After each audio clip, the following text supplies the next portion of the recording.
ത്രിയേക ദൈവത്തിന് സ്തുതി. വാത്സല്യ സഹോദരങ്ങൾക്കെല്ലാം എൻ്റെ സ്നേഹവന്ദനം. വിശുദ്ധ ദിവസം വീണ്ടും ദൈവസന്നിധിയിൽ കടന്നു വന്ന് ദൈവവചനം ധ്യാനിക്കുവാൻ കർത്താവ് തന്ന നല്ല അവസരത്തിനായി സ്തോത്രം ചെയ്യുന്നു. ചെറിയ കൂട്ടമായി കർത്താവിൻ്റെ സന്നിധിയിൽ ആത്മീയ സത്യങ്ങളുടെ പൊരുളുകൾ തിരിച്ചറിയുവാൻ വേണ്ടിയുള്ള ദാഹത്തോടും ആഗ്രഹത്തോടും ഒക്കെ നമ്മൾ കഴിഞ്ഞ നാളുകളിലായിരുന്നു. ദൈവത്തിൻ്റെ ആത്മാവ് നമ്മെ വചനത്തിലൂടെ വിവിധ നിലകളിൽ നടത്തിക്കൊണ്ടിരുന്നു. ദീർഘമായ വർഷങ്ങൾ നമ്മളിങ്ങനെ ഒരുമിച്ച് തിരുവഴുത്തിൽ നിന്ന് അനേക കാര്യങ്ങൾ ചിന്തിക്കാനിടയായി. കഴിഞ്ഞൊരു 3-4 ആഴ്ചകളായിട്ട് നമ്മൾ പെസഹ മുതൽ കർത്താവിൻ്റെ ക്രൂശീകരണം അങ്ങനെ പല കാര്യങ്ങളുമാണ് പറഞ്ഞ് മുന്നോട്ട് പോയത്. അങ്ങനെ അത് പറഞ്ഞു പോയ കൂട്ടത്തിൽ ക്രൂശീകരണത്തിൻ്റെ ആ ഒരു ദിവസത്തെക്കുറിച്ചും പെസഹായുടെ പ്രത്യേകതയെക്കുറിച്ചും അങ്ങനെ പല കാര്യങ്ങളും നമ്മൾ ചിന്തിച്ച് ഒരു 2 ആഴ്ച മുമ്പ് നമ്മൾ ഈ സ്ലീബാവണക്കം മുതലായ കാര്യങ്ങളൊക്കെ, അതായത് ക്രൂശിനെ വന്ദിക്കുക, വണങ്ങുക, ചില സ്ഥലങ്ങളിലത് കടുത്ത ആരാധന എന്നുള്ള നിലയിലേക്ക് തന്നെ പരിണമിക്കുന്നു. അങ്ങനെയൊക്കെയുള്ള കാര്യങ്ങളെ സ്പർശിച്ചുകൊണ്ടാണ് നമ്മൾ കടന്നുപോയത്. കഴിഞ്ഞ ആഴ്ചയായപ്പോഴത്തേക്കും ഈ പെസഹായുടെ അപ്പം അത് പുളിപ്പിച്ചാണ് കർത്താവ് ശിഷ്യന്മാരും ചുട്ടത്. അതായത് അതിനുവേണ്ടി ഒരുക്കിയത്. പെസഹായുടെ തലേദിവസമാണ് അവർ ഒത്തുകൂടിയത് എന്നൊക്കെയുള്ള കാര്യങ്ങൾ ചില എപ്പിസ്കോപ്പൽ സഭകളുടെ ആധികാരിക പഠനങ്ങളിൽ നിന്ന് നമുക്ക് വായിച്ചെടുക്കാൻ പറ്റി. അങ്ങനെ കുറച്ച് കാര്യങ്ങൾ അതിനെക്കുറിച്ച് നമ്മൾ ചിന്തിച്ചു. അതായത് കർത്താവ് ശിഷ്യന്മാരും ആ കെട്ടിടത്തിൽ ഒരുമിച്ച് കൂടി ഈ അന്ത്യ അത്താഴത്തിനിരുന്ന സമയത്ത് അന്നാണ് കുർബാന സ്ഥാപിച്ചത്. അതിനുവേണ്ടി ഉപയോഗിച്ച അപ്പം പുളിപ്പിച്ച അപ്പമാണ് എന്നൊക്കെയുള്ള കാര്യങ്ങൾ, വചനം അതിന് പിൻബലം കൊടുക്കുന്നുണ്ട് എന്ന കാര്യങ്ങളൊക്കെ നമ്മൾ അന്വേഷിക്കുകയായിരുന്നു. അതിൽ ചില ഉത്തരങ്ങളിലേക്കൊക്കെ നമുക്ക് എത്തിച്ചേരാനായിട്ട് കഴിഞ്ഞു. അതിലൂടെ പുതുതായി ചില കാര്യങ്ങൾ നിങ്ങൾ കേൾക്കാനിടയായിട്ടുണ്ട്. കാരണം നിങ്ങളെല്ലാവരും കേട്ടിട്ടില്ലാത്ത ചില കാര്യങ്ങൾ പറഞ്ഞു. പുളിപ്പിൻ്റെ പിന്തുടർച്ച എന്നുള്ളത്, പൊതുവിൽ എല്ലാവരും കേട്ടിരിക്കുന്ന കാര്യം കൈവെപ്പിൻ്റെ പിന്തുടർച്ച എന്നുള്ളതാണ്. അത് എപ്പിസ്കോപ്പൽ സഭകളിൽപ്പെട്ട സഹോദരങ്ങളൊക്കെ വളരെ അഭിമാനത്തോടും ആധികാരികതയോടും ഒക്കെ പറയുന്നതാണ്. കാരണം അതിൻ്റെ ഒരു പിൻബലം എന്ന് പറയുന്നത് പഴയ നിയമമാണ്. പഴയ നിയമത്തിൽ അങ്ങനെയായിരുന്നു. അഹ്റോനും അതിനുശേഷം തൻ്റെ പുത്രന്മാരും പിന്നീട് അവരുടെ പുത്രന്മാരും, അങ്ങനെ ഒരു കുടുംബത്തിൽ തന്നെയാണ് ആ കൈവെപ്പ് മുന്നോട്ട് പോകുന്നത്, ഒരു കുടുംബത്തിൽ തന്നെ. ഇവിടെ പുതിയ നിയമത്തിലേക്ക് വരുമ്പോൾ അതിന് പത്രോസിനെ മുന്നിൽ നിർത്തിക്കൊണ്ട് പത്രോസിൽ നിന്ന് കൈവെപ്പിൻ്റെ ഒരു പിന്തുടർച്ചയാണ് പഠനത്തിന് വേണ്ടി അവരെടുക്കുന്നത്. അപ്പോൾ പൗലോസിൻ്റെ കാര്യത്തിൽ എന്തായി തീരുമെന്നൊക്കെയുള്ള ചോദ്യം വന്നു കഴിഞ്ഞാൽ ഉടനെ ഗലാത്യ ലേഖനം 2-ാം അധ്യായം എടുക്കും. പിന്നെ പത്രോസും യോഹന്നാനും അല്ലെങ്കിൽ ഈ തൂണുകളായി എണ്ണപ്പെട്ടിരിക്കുന്ന അപ്പോസ്തലന്മാർ പൗലോസിന് വലങ്കരം കൊടുത്തു എന്നൊരു വാക്കുണ്ട് അവിടെ. അതായത് കൂട്ടായ്മയുടെ വലങ്കരം കൊടുത്തെന്ന് വെച്ചാൽ ഒരു ഫെലോഷിപ്പ് കൊടുത്തു എന്നുള്ളത്. കൂട്ടായ്മയുടെ വലങ്കരം എന്നുള്ളതാണ് കൈവപ്പ്. എത്രയോ കോടി ജനത്തെയാണ് അങ്ങനെ പറഞ്ഞ് സമ്മതിപ്പിച്ചു വെച്ചിരിക്കുന്നത്.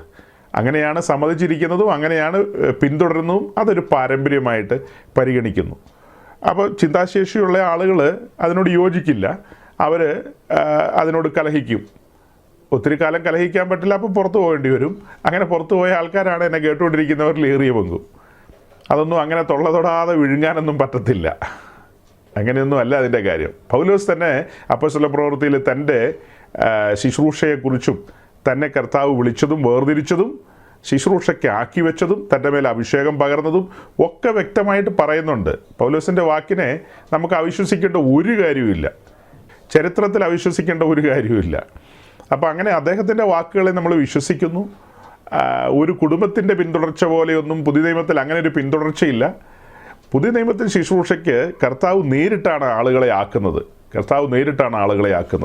അങ്ങനെ നേരിട്ട് അവരെ അപ്പോയിൻ്റ് ചെയ്യുന്നതും അവരെ അഭിഷേകം ചെയ്യുന്നതും എല്ലാം കർത്താവാണ്. സഭ അവർക്ക് വേണ്ടി പ്രാർത്ഥിക്കും. കർത്താവ് ഒരുവനെ വേലയ്ക്ക് വിളിക്കുന്നു, കർത്താവാണ് അവനെ അഭിഷേകത്തിൽ നിറയ്ക്കുന്നത്. അല്ലാതെ സഭയുടെ കയ്യിൽ അങ്ങനെ തൈലക്കുപ്പിയൊന്നുമില്ല. സഭയുടെ കയ്യിൽ അങ്ങനെ അഭിഷേക തൈലത്തിൻ്റെ കുപ്പിയൊന്നും ഏൽപ്പിച്ചിട്ടില്ല. അഭിഷേക തൈലത്തിൻ്റെ കുപ്പി വേണമെങ്കിൽ നമുക്ക് യെരുശലേമിലോ പിന്നെ അവിടെ ടെലവീവിലോ എവിടെയെങ്കിലുമൊക്കെ പോയി കഴിഞ്ഞാൽ യഹൂദ റബ്ബിമാരുണ്ട്. അവരോട് ചോദിച്ചു കഴിഞ്ഞാൽ ഇത്തിരി എണ്ണയൊല്ലാം തരാമോയെന്ന് ചോദിച്ചാൽ അവർ തരും. ആ എണ്ണ പൂശിയതുകൊണ്ടൊന്നും പ്രത്യേകിച്ച് കാര്യമില്ല. അപ്പോൾ ഇവിടുത്തെ അപ്പോയിൻമെൻറ്റുകളും കാര്യങ്ങളൊക്കെ വ്യത്യസ്തമാണെന്ന് ഞാൻ സന്ദർഭവശാലൊന്ന് പറഞ്ഞെന്ന് മാത്രമേ ഉള്ളൂ.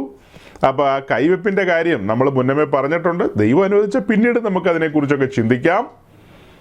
പുളിപ്പിൻ്റെ പിന്തുടർച്ച എന്നുള്ളതാണ് ഓർത്തഡോക്സ് സമൂഹം പറഞ്ഞു വന്നത്. പുളിപ്പിൻ്റെ പിന്തുടർച്ച, അതായത് മാളികമുറിയിൽ അന്ന് പെസഹയുടെ തലേദിവസം ഉണ്ടാക്കി അപ്പം പുളിപ്പിച്ചുണ്ടാക്കി അതങ്ങനെ പിന്തുടരുകയാണ്. കർത്താവ് സ്ഥാപിച്ച കുർബാന. പിന്നീട് അതിൻ്റെ തുടർച്ചയിൽ യാക്കോബ് വരുന്നു. യാക്കോബിൻ്റെ ആദ്യത്തെ കുർബാന, അതിന് പുളിപ്പ് എവിടെ നിന്നാണ് വന്നതെന്നൊക്കെ എന്നോട് ചോദിക്കരുത്. അത് കഴിഞ്ഞിട്ട് പിന്നീട് അങ്ങനെ ആ പുളിപ്പ് കൈമാറി ഇന്നലെ ചുട്ട് കാണുമായിരിക്കും, അത് ഇന്ന് റെഡിയാക്കി ഇന്നത്തെ കുർബാനയിലെല്ലാം അത് തന്നെ ഉപയോഗിക്കുന്നത്. 2000 വർഷം മുമ്പ് പുളിപ്പിച്ച് ആ പുളിപ്പ് കൈമാറി തലമുറ കൈമാറി ഇവിടം വരെ പുളിച്ച് നിൽക്കുകയാണ്. അതേസമയം അപ്പോസ്തലന്മാർ നമ്മളോട് പറയുന്നത് നിങ്ങളുടെ അതിർത്തിക്കകത്ത് എങ്ങും പുളിപ്പ് വേണ്ടെന്നാണ് പറയുന്നത്. നിങ്ങൾ പുളിപ്പില്ലാത്തവരായിരിക്കണമെന്നാണ് പറയുന്നത്. യാതൊരു പുളിപ്പും വേണ്ട. പുളിപ്പില്ലാത്ത ഉത്സവം ആചരിക്കാൻ വിളിക്കപ്പെട്ടവരാണ് നമ്മൾ. ആ ഭാഗ്യപദവി ഓർത്ത് ദൈവത്തെ സ്തുതിക്കുകയാണ്. മറ്റൊരു കൂട്ടരെക്കുറിച്ച് നമ്മൾ പറഞ്ഞു, അവർ പ്രബല സമൂഹമാണ്. ആ സമൂഹം അവർക്ക് അപ്പത്തിൻ്റെ ഒരു പിന്തുടർച്ചയുണ്ടെന്ന് പറഞ്ഞു. ചിലർക്ക് അത് മനസ്സിലായില്ല നമ്മൾ പറഞ്ഞത്. അവർ കൊടയും വടിയുമായിട്ടൊക്കെ വന്നു. എന്താ ഈ പറയുന്നതെന്നൊക്കെ ചോദിച്ച്, മണ്ടത്തരങ്ങൾ പറയുന്നു എന്ന്. ആ പറഞ്ഞതിൻ്റെ ഒരു സാരാംശം എന്തെന്ന് ചോദിച്ചാൽ, ആദ്യത്തെ കുർബാനയും കാര്യങ്ങളും ഒക്കെ ആയി ബന്ധപ്പെട്ട് പത്രോസ് അവിടെ നിൽക്കുന്നു. അദ്ദേഹം വാഴ്ത്തിയതും വെഞ്ചരിച്ചതുമായ അപ്പം അത് തലമുറയെ കൈമാറി മുന്നോട്ട് വന്നുകൊണ്ടിരിക്കുകയാണ്. അങ്ങനെ ആ കൈമാറ്റത്തിൽ ഇന്ന് എവിടെയെങ്കിലും അവരുടെ ആ സമൂഹത്തിൽപ്പെട്ട ഒരു കൂട്ടം, ഒരു ചർച്ച്, ഒരു ലോക്കൽ ഒരു കോൺക്രിയേഷൻ ആരംഭിച്ചു കഴിഞ്ഞാൽ അവിടെ സ്വാഭാവികമായിട്ട് കുർബാന ആവശ്യമാണല്ലോ. അവിടെ സ്വാഭാവികമായിട്ടും കുർബാന നടക്കും. അവിടുത്തെ അൾത്താരയിലെ ആ സക്രാരി, പിന്നെ അരുളിക്കയിൽ വെച്ചിരിക്കുന്ന അപ്പം, ഓസ്തി എന്ന് പറയും, ഓസ്തി. അപ്പോൾ അവിടെ കുർബാനയോടുള്ള ബന്ധത്തിൽ ആ ദിവസം പുതുതായിട്ടൊരു ഇത് ആരംഭിക്കുകയാണല്ലോ. അതിനകത്ത് ഓസ്തി കൊണ്ടുവന്ന് വയ്ക്കും. അതേസമയം ഒരപ്പം, ഒരു പീസ്, അത് റോമിൽ നിന്ന് കൊണ്ടുവന്ന അപ്പമായിരിക്കും. അത് എല്ലാ ആഴ്ചയിലും അവിടെ കൊണ്ടുവരുന്നു നമ്മൾ പറഞ്ഞില്ല. നമ്മൾ പറഞ്ഞതിൻ്റെ സാരം എന്താ? പുതുതായി ആരംഭിക്കുന്ന ഒരു കൂട്ടം, ഒരു പള്ളി അവിടെ ആരംഭിക്കുന്നു. ആ പള്ളിയിലെ ആദ്യത്തെ കുർബാനയോടുള്ള ബന്ധത്തിൽ അത് അർപ്പിക്കുമ്പോൾ ഒരപ്പം, ഈ പിന്തുടർച്ചയിൽ വരുന്നൊരപ്പം അവിടെ ഉണ്ടായിരിക്കും. അതിന് ലോകാവസാനം വരെ അവർ ആ കുർബാന അവിടെ ചൊല്ലിക്കൊണ്ടിരിക്കും. പിന്നീട് ഒരിക്കലും അവിടെ അങ്ങനെ റോമിൽ നിന്ന് അപ്പം കൊണ്ടുവരുന്നു നമ്മൾ പറഞ്ഞില്ല. നമ്മൾ അങ്ങനെയല്ല ഉദ്ദേശിച്ചത്. ഒരിക്കൽ മാത്രം ആ കണക്ഷൻ, പിന്തുടർച്ച മുറിഞ്ഞു പോകാതെ അപ്പത്തിൻ്റെ പിന്തുടർച്ച, അത് റോമുമായിട്ടുള്ള കണക്ഷനാണ് കാണിക്കുന്നത്. അത് അവിടെ പുളിപ്പിൻ്റെ പിന്തുടർച്ച, ഇവിടെ അപ്പത്തിൻ്റെ പിന്തുടർച്ച. ഇത് മനസ്സിലാക്കാനായിട്ട് യാതൊരു ബുദ്ധിമുട്ടുമില്ല. വളരെ സിമ്പിളാണ് നമ്മൾ പറഞ്ഞത്. അപ്പോൾ അങ്ങനെ ആ കാര്യങ്ങളൊക്കെ പറഞ്ഞ് നമ്മൾ പോയിട്ട് അതിൻ്റെ ഒടുവിലേക്ക് വന്നപ്പോൾ പത്രോസിൻ്റെ ലേഖനത്തിൽ നിന്ന് നമ്മളൊരു കാര്യം കണ്ടെത്തി. പത്രോസ് അവരോട് പറയുന്നത് എന്താ? ലേഖനം എഴുതുമ്പോൾ, നിങ്ങളവനെ കാണാതെ വിശ്വസിക്കുന്നു, നിങ്ങളവനെ കണ്ടിട്ടില്ലെങ്കിലും സ്നേഹിക്കുന്നു. അപ്പോൾ കാണാതെ വിശ്വസിക്കുകയും കാണാതെ സ്നേഹിക്കുകയും ചെയ്യുന്നവർ കാണാതെ തന്നെ അവനെ ആരാധിക്കുകയും കൂടെയാണ്. അവനെ ആത്മാവിൽ ആരാധിക്കുകയാണ്, കാണാതെ ആരാധിക്കുകയാണ്. അതൊരു ഭാഗ്യപദവിയായിട്ട് നമ്മൾ വേറെ പല ഭാഗങ്ങളുമായിട്ട് കൂട്ടിച്ചേർത്ത് വെച്ച് പറയാനിടയായി. ആ മെസ്സേജിൻ്റെ ഭാഗങ്ങൾ, അതിൻ്റെ കുറച്ച് ഭാഗങ്ങൾ സോഷ്യൽ മീഡിയയിൽ പിന്നീട് നമ്മുടെ സഹോദരങ്ങൾ അപ്ലോഡ് ചെയ്തു. അങ്ങനെ സോഷ്യൽ മീഡിയയിൽ ആ കുറച്ച് ഭാഗം, ഈ കാണാതെ വിശ്വസിക്കുക, കാണാതെ സ്നേഹിക്കുക, കാണാതെയുള്ള ആരാധന, ഈ കാര്യങ്ങളൊക്കെ പറഞ്ഞ് അങ്ങനെ അപ്ലോഡ് ചെയ്ത ആ മെസ്സേജ്, അത് ധാരാളം പേര് ഇപ്പോഴും ഓടിക്കൊണ്ടിരിക്കുക. ഇപ്പോഴും അത് അതിദ്രുതഗതിയിൽ ഓടിക്കൊണ്ടിരിക്കുകയാണ്. അനേകർ കേൾക്കുന്നുണ്ട്. അവിടെ ധാരാളം ഈ പറഞ്ഞ പോലെ സരസ്വതികളൊക്കെ അതിൻ്റെ പേരിൽ നമുക്ക് ലഭിക്കുന്നുണ്ട്. ആണുങ്ങളും പെണ്ണുങ്ങളും കൂടെ വന്നിട്ടാണ്. പെണ്ണുങ്ങളൊക്കെ ജിൽ എന്നാണ് നിൽക്കുന്നത്. രാവിലത്തെ കുർബാനയും വൈകിട്ടത്തെ നൊവേനയും കണ്ടു കഴിഞ്ഞിട്ടാണ് വരുന്നത്. എന്നിട്ട് എഴുതുന്ന എഴുത്ത് കാണണം. നമ്മളൊന്നും ഡിലേറ്റ് ചെയ്യുന്നില്ല. ആ സമൂഹത്തിൻ്റെ സംസ്കാരം ലോകമുള്ള കാലം മുഴുവനും കാണാൻ പാകത്തിന് അവിടെ കിടക്കട്ടെ, എല്ലാം കിടക്കട്ടെ. മിടുക്കന്മാരാണ്. ഓസ്തി അലിഞ്ഞിറങ്ങിയിട്ടില്ല, നാക്കേലാണല്ലോ വെച്ചു കൊടുക്കുന്നത്. ആ നാക്കേൽ ഇങ്ങനെ പറ്റിപ്പിടിച്ചിരിക്കുക, അത് ഇറങ്ങിപ്പോയിട്ട് പോലുമില്ല. ആ സമയത്താണ് ഈ മനോഹരമായ കമൻസൊക്കെ ഇങ്ങനെ എഴുതുന്നത്. ദൈവം അവരെ അനുഗ്രഹിക്കട്ടെ. നമ്മളൊരു ആശയം ഉയർത്തുന്നതാണ്. ആ സമൂഹത്തിന് എന്തും വിശ്വസിക്കാനും എന്തും ആചരിക്കാനും, ആ സമൂഹത്തിന് മാത്രമല്ല ക്രൈസ്തവ ലോകത്തുള്ള എല്ലാ കൂട്ടർക്കും അവർക്ക് സ്വാതന്ത്ര്യമുണ്ട്. നമ്മളാരും അവിടെ ഒന്നും ചെന്നിട്ട് ചോദ്യം ചെയ്യുന്നില്ല. അയ്യോ നിങ്ങളെന്താ ഇങ്ങനെ ചെയ്യുന്നത്, നിങ്ങളെന്താ അങ്ങനെ ചെയ്യുന്നതെന്ന് നമ്മളൊരു സ്ഥലത്തും ചെന്ന് ചോദ്യം ചെയ്യുന്നില്ല. നമ്മൾ സംസാരിക്കുന്ന നമ്മുടെ കോൺക്രിയേഷനിലാണ്. ഇത് നമ്മുടെ സ്വതന്ത്രമായ അധികാരമുള്ളൊരു ഏരിയയാണിത്. ഇവിടെ വേറെ ആരും തലയിടാനോ അവകാശം പറയാനോ വരണ്ട. ഇവിടെ ഒരു ശുശ്രൂഷകൻ അദ്ദേഹവുമായി ബന്ധപ്പെട്ട ദൈവമക്കളുമായിട്ട് സംസാരിക്കുകയാണ്. ബുദ്ധി ഉപദേശത്തിനായിട്ട് അനേക കാര്യങ്ങൾ പറയുകയാണ്. പൗലോസ് കൊരിന്തിലുള്ള വിശ്വാസികളോട് സംസാരിച്ചു വന്നപ്പോൾ യഹൂദന്മാരുടെ ചരിത്രം പറഞ്ഞു കേൾപ്പിക്കുക അവരെ, ബുദ്ധി ഉപദേശത്തിനായിട്ട് അവരെ ദൃഷ്ടാന്തത്തിനായിട്ട് വെച്ചിരിക്കുന്നു എന്നൊക്കെയുള്ള കാര്യം.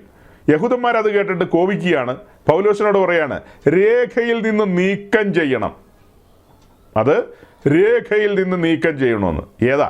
നിയമസഭയിലെ കാര്യമല്ല, രേഖയിൽ നിന്ന് നീക്കം ചെയ്യണം. 1 കൊരിന്ത് ലേഖനം 10-ാം അധ്യായത്തിൽ എഴുതി വെച്ചിരിക്കുന്ന കാര്യങ്ങൾ രേഖയിൽ നിന്ന് നീക്കം ചെയ്യണം. കാരണം അത് ഞങ്ങളുടെ ഹിസ്റ്ററിയുമായി ബന്ധപ്പെട്ട കാര്യങ്ങളാണ്. ഞങ്ങളെക്കുറിച്ചുള്ള കാര്യങ്ങൾ പറഞ്ഞു വന്നിട്ട് ഞങ്ങളെക്കുറിച്ച് എഴുതി വെച്ചിരിക്കുകയാണ്. ഇത് നിങ്ങൾക്ക് ബുദ്ധി ഉപദേശത്തിനായിട്ട് എഴുതി വെച്ചിരിക്കുകയാണ്. അവരുടെ വീഴ്ച, അവരുടെ തകർച്ച, അവർ ദൈവത്തോട് മറുതലിച്ചത്, ദൈവത്തെ അവിശ്വസിച്ചത്, അവരുടെ ദുർമോഹങ്ങൾ, അവരുടെ വിഗ്രഹാരാധനകൾ എന്ന് വേണ്ട, ഈ വക കാര്യങ്ങളെല്ലാം സവിസ്തരം എഴുതി വെച്ചിരിക്കുകയാണ്. ഞങ്ങളെ അപമാനിക്കാനല്ലേ അങ്ങനെ ചെയ്യുന്നത്? നിശ്ചയമായ ആ സമൂഹം ചോദിക്കും, പൗലോസേ, നീ ഒന്നുമല്ലല്ലോ ഒരു യഹൂദനായിരുന്നു, ഞങ്ങളുടെ ഉപ്പും മുളകൊക്കെ നീ ഒത്തിരി തിന്നതാ, ഈ കാണുന്ന തടിയൊക്കെ ഗമാലിയലിൻ്റെ വീട്ടിൽ നിന്ന് എന്തോരം ചായയും കാപ്പിയും കുടിച്ചതാ നീ, അതെല്ലാം മറന്നിട്ടല്ലേ ഈ സൈസ് എഴുത്തെഴുതുന്നത്? മര്യാദയാണോ ഇത്? അങ്ങ് യൂറോപ്പിലുള്ള കൊരിന്ത് ജാതികളുടെ സമൂഹത്തെ വിളിച്ചു കൂട്ടിയിട്ട് അവരോട് നസ്രായനെ, യേശുവിനെ കുറിച്ചൊക്കെ നീ അതും ഇതുമൊക്കെ പറഞ്ഞ് ഒടുക്ക അവർക്ക് ലേഖനം എഴുതി വിടുമ്പോൾ ഇങ്ങനെ ഞങ്ങളെക്കുറിച്ച് എഴുതി വിട്ടാൽ അത് ചരിത്രരേഖയല്ലേ? മായ്ക്കാൻ പറ്റുമോ? ലോകം മുഴുവൻ അത് കാണില്ലേ, വായിക്കില്ലേ? എഴുതിയതാ സഹോദരങ്ങളെ. പൗലോസിന് കൊരിന്തിലുള്ള വിശ്വാസികളോട് ബുദ്ധി ഉപദേശത്തിന് പല കാര്യങ്ങളും പറഞ്ഞു കൊടുക്കാൻ കഴിയും. പിന്നെ 2 കൊരിന്ത് ലേഖനം എഴുതുമ്പോൾ പറയുന്നുണ്ട്, ഞങ്ങൾ നിങ്ങളോട് പ്രസംഗിക്കാത്ത സുവിശേഷം, ഞങ്ങൾ നിങ്ങളോട് അറിയിക്കാത്ത യേശു, ഞങ്ങൾ പ്രാപിക്കാത്ത വേറൊരു ആത്മാവ്, വേറൊരു അഭിഷേകത്തിൻ്റെ ചലനം, ഈ വക കാര്യങ്ങളൊക്കെ അവരെ ഓർമ്മിപ്പിക്കുകയാണ്. എന്നിട്ട് പറയാണ്, ആകാത്ത വേലക്കാർ, കള്ളയപ്പോസ്തലന്മാർ, കള്ള സഹോദരന്മാർ, ദൈവരാജ്യത്തിൻ്റെ ശത്രുക്കൾ, ഇവരെല്ലാം സവിസ്തരം പരിചയപ്പെടുത്തുക. എന്നിട്ട് തൻ്റെ ജീവിതത്തിൽ താൻ അനുഭവിച്ച കഷ്ടനഷ്ടങ്ങളെക്കുറിച്ച് പറയുകയാണ്. അങ്ങനെ അനവധി കാര്യങ്ങളാണ് കൊരിന്ത്യരോട് പറയുന്നത്. അപ്പോൾ ആ പറഞ്ഞ കാര്യങ്ങൾ അതൊക്കെ കൊരിന്ത്യയിലുള്ള വിശുദ്ധന്മാരെ ബുദ്ധിപദേശത്തിനായിട്ട് നാം പഠിപ്പിക്കുന്നതാണ്. തീത്തോസിൻ്റെ ലേഖനത്തിലേക്ക് വരുമ്പോൾ തീത്തോസിനോട് പറയുകയാണ്, തീത്തോസ് ആ സമയത്ത് ക്രേത്തയിലെ ശുശ്രൂഷകനാണ്. ക്രീറ്റ് എന്ന് പറയുന്ന ദ്വീപുണ്ടല്ലോ, മെഡിറ്ററേനിയനിലെ ആ ദ്വീപ്, അവിടുത്തെ ശുശ്രൂഷകനായിട്ടിരിക്കുകയാണ്. അപ്പോൾ തീത്തോസിനോട് പറയുകയാണ്, തീത്തോസ് ഇങ്ങനെയൊക്കെ കാര്യങ്ങൾ ചെയ്യണം. യഹൂദ കെട്ടുകഥകളെയും നിർമ്മിത കഥകളെയും മുത്തശ്ശിക്കഥകളെയൊക്കെ വംശാവലികളെയൊക്കെ കേട്ട് രസിച്ചിരിക്കുന്ന ഈ ജനത്തെ കഠിനമായി ശാസിക്കുക. അവർ ആത്മീയത്തിൽ ആരോഗ്യമുള്ളവരാകട്ടെ. ചുമ്മാ തീറ്റ മാത്രമേ ഉള്ളൂ, പെരുവയറന്മാരായിട്ട് ഇരിക്കുകയല്ല. അയ്യോ, ഞാൻ പറഞ്ഞല്ല കേട്ടോ, ഞാൻ അങ്ങനത്തെ ഭാഷയൊന്നും ഉപയോഗിക്കുന്ന ആളല്ല. സാക്ഷാൽ പൗലോസ് പറഞ്ഞതാണ്. വെറും പെരുവയറന്മാരെന്ന് വരെ വിളിച്ചു കളഞ്ഞു അവരെ. അതല്ല വിഷയം എന്താ പറഞ്ഞത്? ഈ പറയപ്പെട്ട യഹൂദന്മാരുടെ സമ്പ്രദായങ്ങളും രീതികളും കാര്യങ്ങളിലും ഒക്കെ രസിക്കുന്ന ആളുകൾ വിശ്വാസി സമൂഹത്തിനിടയിലുണ്ട്. അവരെ കഠിനമായി ശാസിക്കുക, കാര്യങ്ങളെ നെല്ലും പതിരും വേർതിരിച്ച് കാണിക്കുക. യഹൂദ സമ്പ്രദായങ്ങൾ, രീതികൾ ഇന്നതുപോലെയാണ്, പുതിയ നിയമസഭയുടെ രീതികൾ ഇങ്ങനെയാണ്. യഹൂദനൊരു പാരമ്പര്യമുണ്ട്, ക്രിസ്തീയ സഭയ്ക്കൊരു പാരമ്പര്യമുണ്ട്. അത് അപ്പോസ്തലന്മാരല്ല ആരംഭിച്ചൊരു പാരമ്പര്യമാണ്. അത് രണ്ടായിട്ടങ്ങ് നിർത്തുക. രണ്ടും ഒന്നാകല്ലേ, രണ്ടും കൂട്ടിക്കുഴയ്ക്കല്ലേ. അവിയൽ വേണ്ട നമുക്ക്. അത് ഓണത്തിന് നമ്മുടെ ഈ ഇന്ത്യ മഹാരാജ്യത്തെ മലയാളികൾ അവിയലുണ്ടാക്കിക്കോളൂ. ആ ഭാഗത്ത് അവിയലുണ്ടാക്കേണ്ട കാര്യമില്ല. അതേ തീത്തോസിനോടും എല്ലാവരോടും അങ്ങനെ തന്നെയാണ് പറഞ്ഞു കൊടുക്കുന്നത്. അവിയൽ വേണ്ട. യഹൂദന്മാരുടെ രീതി, ക്രൈസ്തവ സഭയുടെ രീതി എന്ന് പറഞ്ഞാൽ തികച്ചും വിഭിന്നമാണ്. ഇത് രണ്ടും ഒരുമിച്ച് പോകുന്നതല്ല, രണ്ടും വ്യത്യസ്ത നിലയിലാണ്. ഒന്ന് കർമ്മമാർഗമാണെങ്കിൽ ഒന്ന് വിശ്വാസമാർഗമാണ്. അത് രണ്ടും കൂടെ ഒരുമിച്ച് പോവുമോ? ഒന്ന് പ്രവൃത്തിയിൽ അധിഷ്ഠിതമായ രക്ഷയും അനുബന്ധ കാര്യങ്ങളുമാണ് കാണിക്കുന്നത്, ഒന്ന് വിശ്വാസത്തിൽ അധിഷ്ഠിതമായ കാര്യപരിപാടിയാണ് കാണിക്കുന്നത്. ഇതെങ്ങനെ രണ്ടും കൂടെ ഒരുമിച്ച് പോകുന്നത്? ഇത്രയും പറഞ്ഞതിൻ്റെ രത്നച്ചുരുക്കം എന്താ? പൗലോസിന് കൊരിന്തിലും ക്രേത്തയിലും മറ്റിടങ്ങളിലുമുള്ള വിശ്വാസികളെയൊക്കെ ബുദ്ധിപദേശത്തിനായിട്ട് പല കാര്യങ്ങളെ ധരിപ്പിക്കാമെങ്കിൽ ഈ ഉള്ളവനും എനിക്ക് എൻ്റെ പ്രിയപ്പെട്ടവരോടും പല കാര്യങ്ങളും പറഞ്ഞു കൊടുക്കാം. സോഷ്യൽ മീഡിയയിൽ നമ്മളത് അപ്ലോഡ് ചെയ്യുമ്പോൾ അങ്ങനെ കേൾക്കാനും പഠിക്കാനും ആഗ്രഹമുള്ള ആളുകൾ പിന്നത്തേതിൽ കേൾക്കാൻ അവർ ഉത്സാഹിക്കുകയാണെങ്കിൽ കേട്ടോട്ടെ. അതിനെന്താ ചിലവല്ലോ ഉണ്ടോ? ചിലവില്ലാത്ത യാഗം എന്ന് പറഞ്ഞ പോലെ പിന്നീട് അതിന് താല്പര്യമുള്ളവർ കേൾക്കട്ടെ, താല്പര്യമില്ലാത്തവരത് കേൾക്കരുത്. കേൾക്കുമ്പോൾ നിങ്ങൾക്ക് അലോസരം തോന്നുന്നത് എന്താ? നിങ്ങളുടെ സമൂഹത്തെ എതിരെ കേൾക്കുമ്പോൾ നിങ്ങൾക്ക് അലോസരം തോന്നുന്നത് നിങ്ങളുടെ സമൂഹത്തിന് എതിരാണല്ലോ പറയുന്നതെന്ന്. ഒരാൾ അങ്ങനെ പറയുമ്പോൾ അതിന് പിന്നിൽ എന്തെങ്കിലും കാര്യമുണ്ടോ എന്നുള്ളതാണ് ബുദ്ധിയുള്ളവർ ചിന്തിക്കുന്നത്. അല്ലാതെ പറഞ്ഞ് തീരുന്നതിന് മുമ്പ് സ്വീഡനിൽ പോയി ബോഫേഴ്സ് തോക്ക് മേടിച്ചുകൊണ്ട് വന്ന് തുരുതുരാ വെടിവെക്കാൻ നോക്കുക. എന്താ ഇത്? എന്താ നസ്രാണികളെ ഇങ്ങനെ? അങ്ങനെ വെടിവെക്കല്ലേ, അങ്ങനെയല്ല വേണ്ടത്. ഞങ്ങൾ നാളുകളായി അന്വേഷിക്കുകയും പഠിക്കുകയും മനസ്സിലാക്കുകയും ചെയ്യുന്ന കാര്യങ്ങളാണ് ഈ പങ്കുവെക്കുന്നത്. അല്ലാതെ പെട്ടെന്ന് ഏതെങ്കിലും ഒരു നൂലയിൽ ഇങ്ങനെ ഇറങ്ങി വന്നിട്ട് അതൊന്നും ശരിയല്ല, ഇതൊന്നും ശരിയല്ല, അങ്ങനെ ഏതെങ്കിലും ശരിയാണോ തെറ്റാണോ എന്നുള്ള കാര്യങ്ങളുടെ വിശകലനമല്ല ഇവിടെ. ദൈവസഭയെക്കുറിച്ചുള്ള പഠനങ്ങളാണ് കഴിഞ്ഞ ദീർഘമായ വർഷങ്ങൾ ഞങ്ങൾ നടത്തിക്കൊണ്ടിരിക്കുന്നത്. കർത്താവിൻ്റെ സഭയെക്കുറിച്ചുള്ള പഠനം, അതിൻ്റെ കൂടെ ചേർത്ത് വെച്ച് പഠിക്കുന്ന കാര്യമാണ് യേശുക്രിസ്തുവിൻ്റെ മഹിമ. സഭയും ക്രിസ്തുവിനെയും ഒരു നാണയത്തിൻ്റെ രണ്ട് വശം പോലെ ചേർത്ത് നിർത്തി പഠിച്ച് മുന്നോട്ട് പോവുകയാണ്. അങ്ങനെ ആ വെളിപ്പെട്ട തേജസ്സും അതിനോടനുബന്ധിച്ചുള്ള അനവധി കാര്യങ്ങൾ പറഞ്ഞു പോവുകയാണ്. അങ്ങനെ പോയി അതിൻ്റെ ഒരു ഒടുവിലേക്ക് വന്ന സമയത്ത് അവിചാരിതമായാണ് ഈ ഒരു പഠനത്തിലേക്ക്, അതായത് ക്രിസ്തുവിൻ്റെ ക്രൂശുമരണവും പെസഹായും ചേർത്ത് വെച്ചൊരു ചിന്ത മുന്നിലേക്ക് വന്നപ്പോൾ അതിനെ ഒന്ന് വികസിപ്പിച്ചു. അത് ഒരാഴ്ച കൊണ്ട് തീർന്നില്ല, അത് പിന്നെയും പറയേണ്ടി വന്നു. അനുബന്ധമായി കടന്നു വന്ന പല കാര്യങ്ങളും അതിനോട് ചേർത്ത് വെച്ച് പറയേണ്ടി വന്നു. ഇടയ്ക്ക് ഞാൻ ചിന്തിച്ചതാണ് ഈ മെസ്സേജ് ഇവിടം കൊണ്ട് അവസാനിപ്പിക്കാമല്ലോ എന്ന്. പക്ഷെ അങ്ങനെയല്ല, അനുബന്ധങ്ങൾ ഇങ്ങനെ വരികയാണ്. ഇന്നും അങ്ങനെ തന്നെയാണ് വരുന്നത്. അങ്ങനെ പല കാര്യങ്ങളും മുന്നോട്ട് വന്നപ്പോൾ അതിനെയെല്ലാം നമ്മൾ തുറന്നു നോക്കിയായിരുന്നു. ഇതിനകത്ത് വസ്തുത എന്താണ്, ഇതിലെ ശരിയും ശരികേടും എന്താണ്? ഒരാശയം പബ്ലിക്കിൽ കിടക്കുകയാണ്. കർത്താവ് ശിഷ്യന്മാരും പെസഹായുടെ തലേദിവസമാണ് പെസഹ ആചരിക്കാൻ ഒത്തുകൂടിയത്. അപ്പോൾ അവർ പുളിപ്പിച്ച അപ്പമാണ് തിന്നതെന്ന് പറയുമ്പോൾ നമുക്കും അന്വേഷണാത്മകത ഇല്ലേ? നമ്മളും അന്വേഷിക്കും, അങ്ങനെ ആയിരിക്കുമോ അല്ലയോ എന്ന്. അത് അങ്ങനെയാണെന്ന് പറയാനുള്ള അവകാശം അത് എഴുതിയവർക്കും അത് സ്ഥാപിച്ചവർക്കും ഉണ്ട്. ആ ഒരു സമൂഹം എത്രയോ നൂറ്റാണ്ടുകളായിട്ട് അങ്ങനെ പറയുകയും സ്ഥാപിക്കുകയും പഠിപ്പിക്കുകയും ചെയ്യുന്നു. നിശ്ചയമായും അത് അങ്ങനെ തന്നെ നടക്കട്ടെ, തുടർന്നും അങ്ങനെ നടക്കട്ടെ.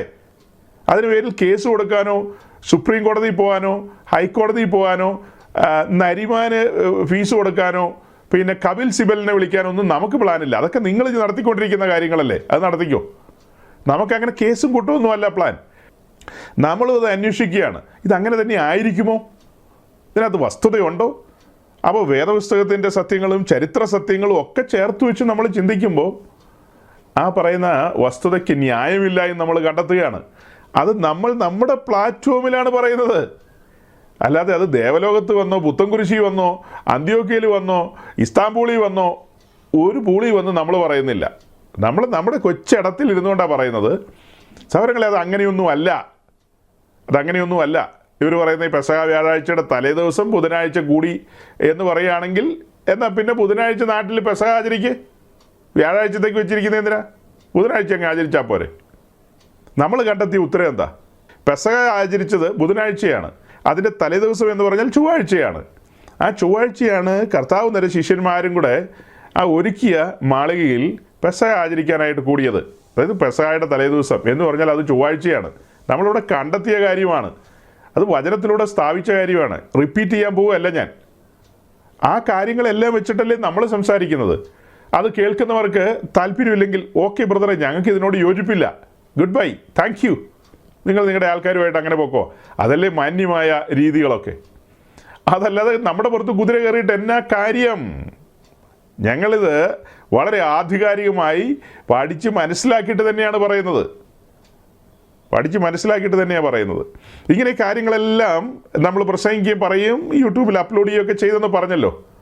അതിനൊക്കെ ശേഷം സാധാരണഗതിയിൽ യൂട്യൂബിലും ഫേസ്ബുക്കിലും മറ്റ് പല സംവിധാനങ്ങളിലൊക്കെ കമൻസൊക്കെ വരും.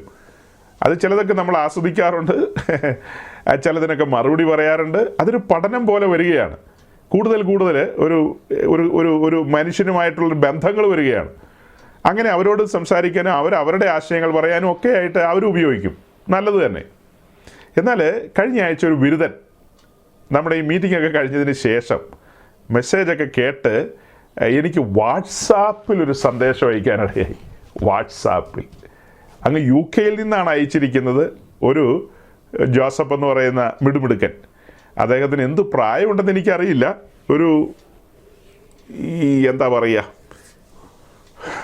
ഇടപ്രായം കാണുമായിരിക്കും. എഴുത്തൊക്കെ കണ്ടിട്ട് അങ്ങനെയാണ് തോന്നുന്നത്. ഇത്തിരി ആവേശമുള്ള ആളാണ്.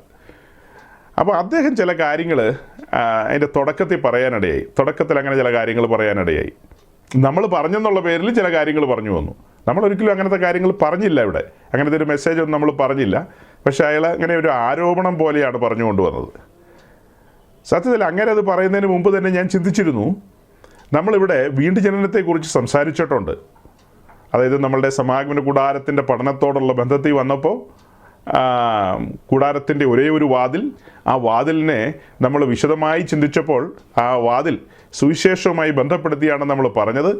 വാതിൽ തുറന്ന് അകത്തേക്ക് കയറുമ്പോൾ യാഗപീഠത്തിൻ്റെ കാഴ്ച, ഇത് രണ്ടും കൂടെ ചേർത്ത് വെച്ച് നമ്മൾ സംസാരിച്ചിരുന്നു വീണ്ടും ജനനം എന്ന വിഷയത്തെ. അത് കുറച്ച് സമയമെടുത്ത് നമ്മൾ അന്ന് സംസാരിച്ചിരുന്നു. അത് 2-3 വർഷം പിന്നിലാണെന്ന് മാത്രം. ആ മെസ്സേജുകളൊന്നും വീഡിയോ മെസ്സേജുകളായിട്ട് എങ്ങുമില്ല, അതല്ല ഓഡിയോ മെസ്സേജുകളായിട്ട് കിടക്കുകയാണ്. അപ്പോൾ എൻ്റെ ഉള്ളിലൊരു ചിന്ത വന്നു, ഈ കാര്യം ഒന്നുകൂടി ഒന്ന് പറയണമല്ലോ എന്ന്. അതിൻ്റെ കാരണം, ഈ അനവധിയായ ആളുകൾ, ധാരാളം പേര് വന്ന് കമൻസൊക്കെ എഴുതുന്നുണ്ട്. അപ്പോൾ നമ്മൾ ചിലരോടൊക്കെ മറുപടി പറയുന്നുണ്ട്, ഈ കാര്യങ്ങളെ ഗ്രഹിക്കണമെങ്കിൽ വീണ്ടും ജനിക്കണമെന്നൊക്കെ. അപ്പോൾ ചിലർ ചോദിക്കുന്നുണ്ട്, ഞങ്ങളൊക്കെ വീണ്ടും ജനിച്ചതല്ലേ, ഞങ്ങളുടെ തലയിൽ വെള്ളം വീഴാത്തതാണോ? ഞങ്ങളൊക്കെ മാമോദീസ വെള്ളം വീണ ആൾക്കാരാണ്, അപ്പോൾ ഞങ്ങൾ വീണ്ടും ജനിച്ചവരാണ്.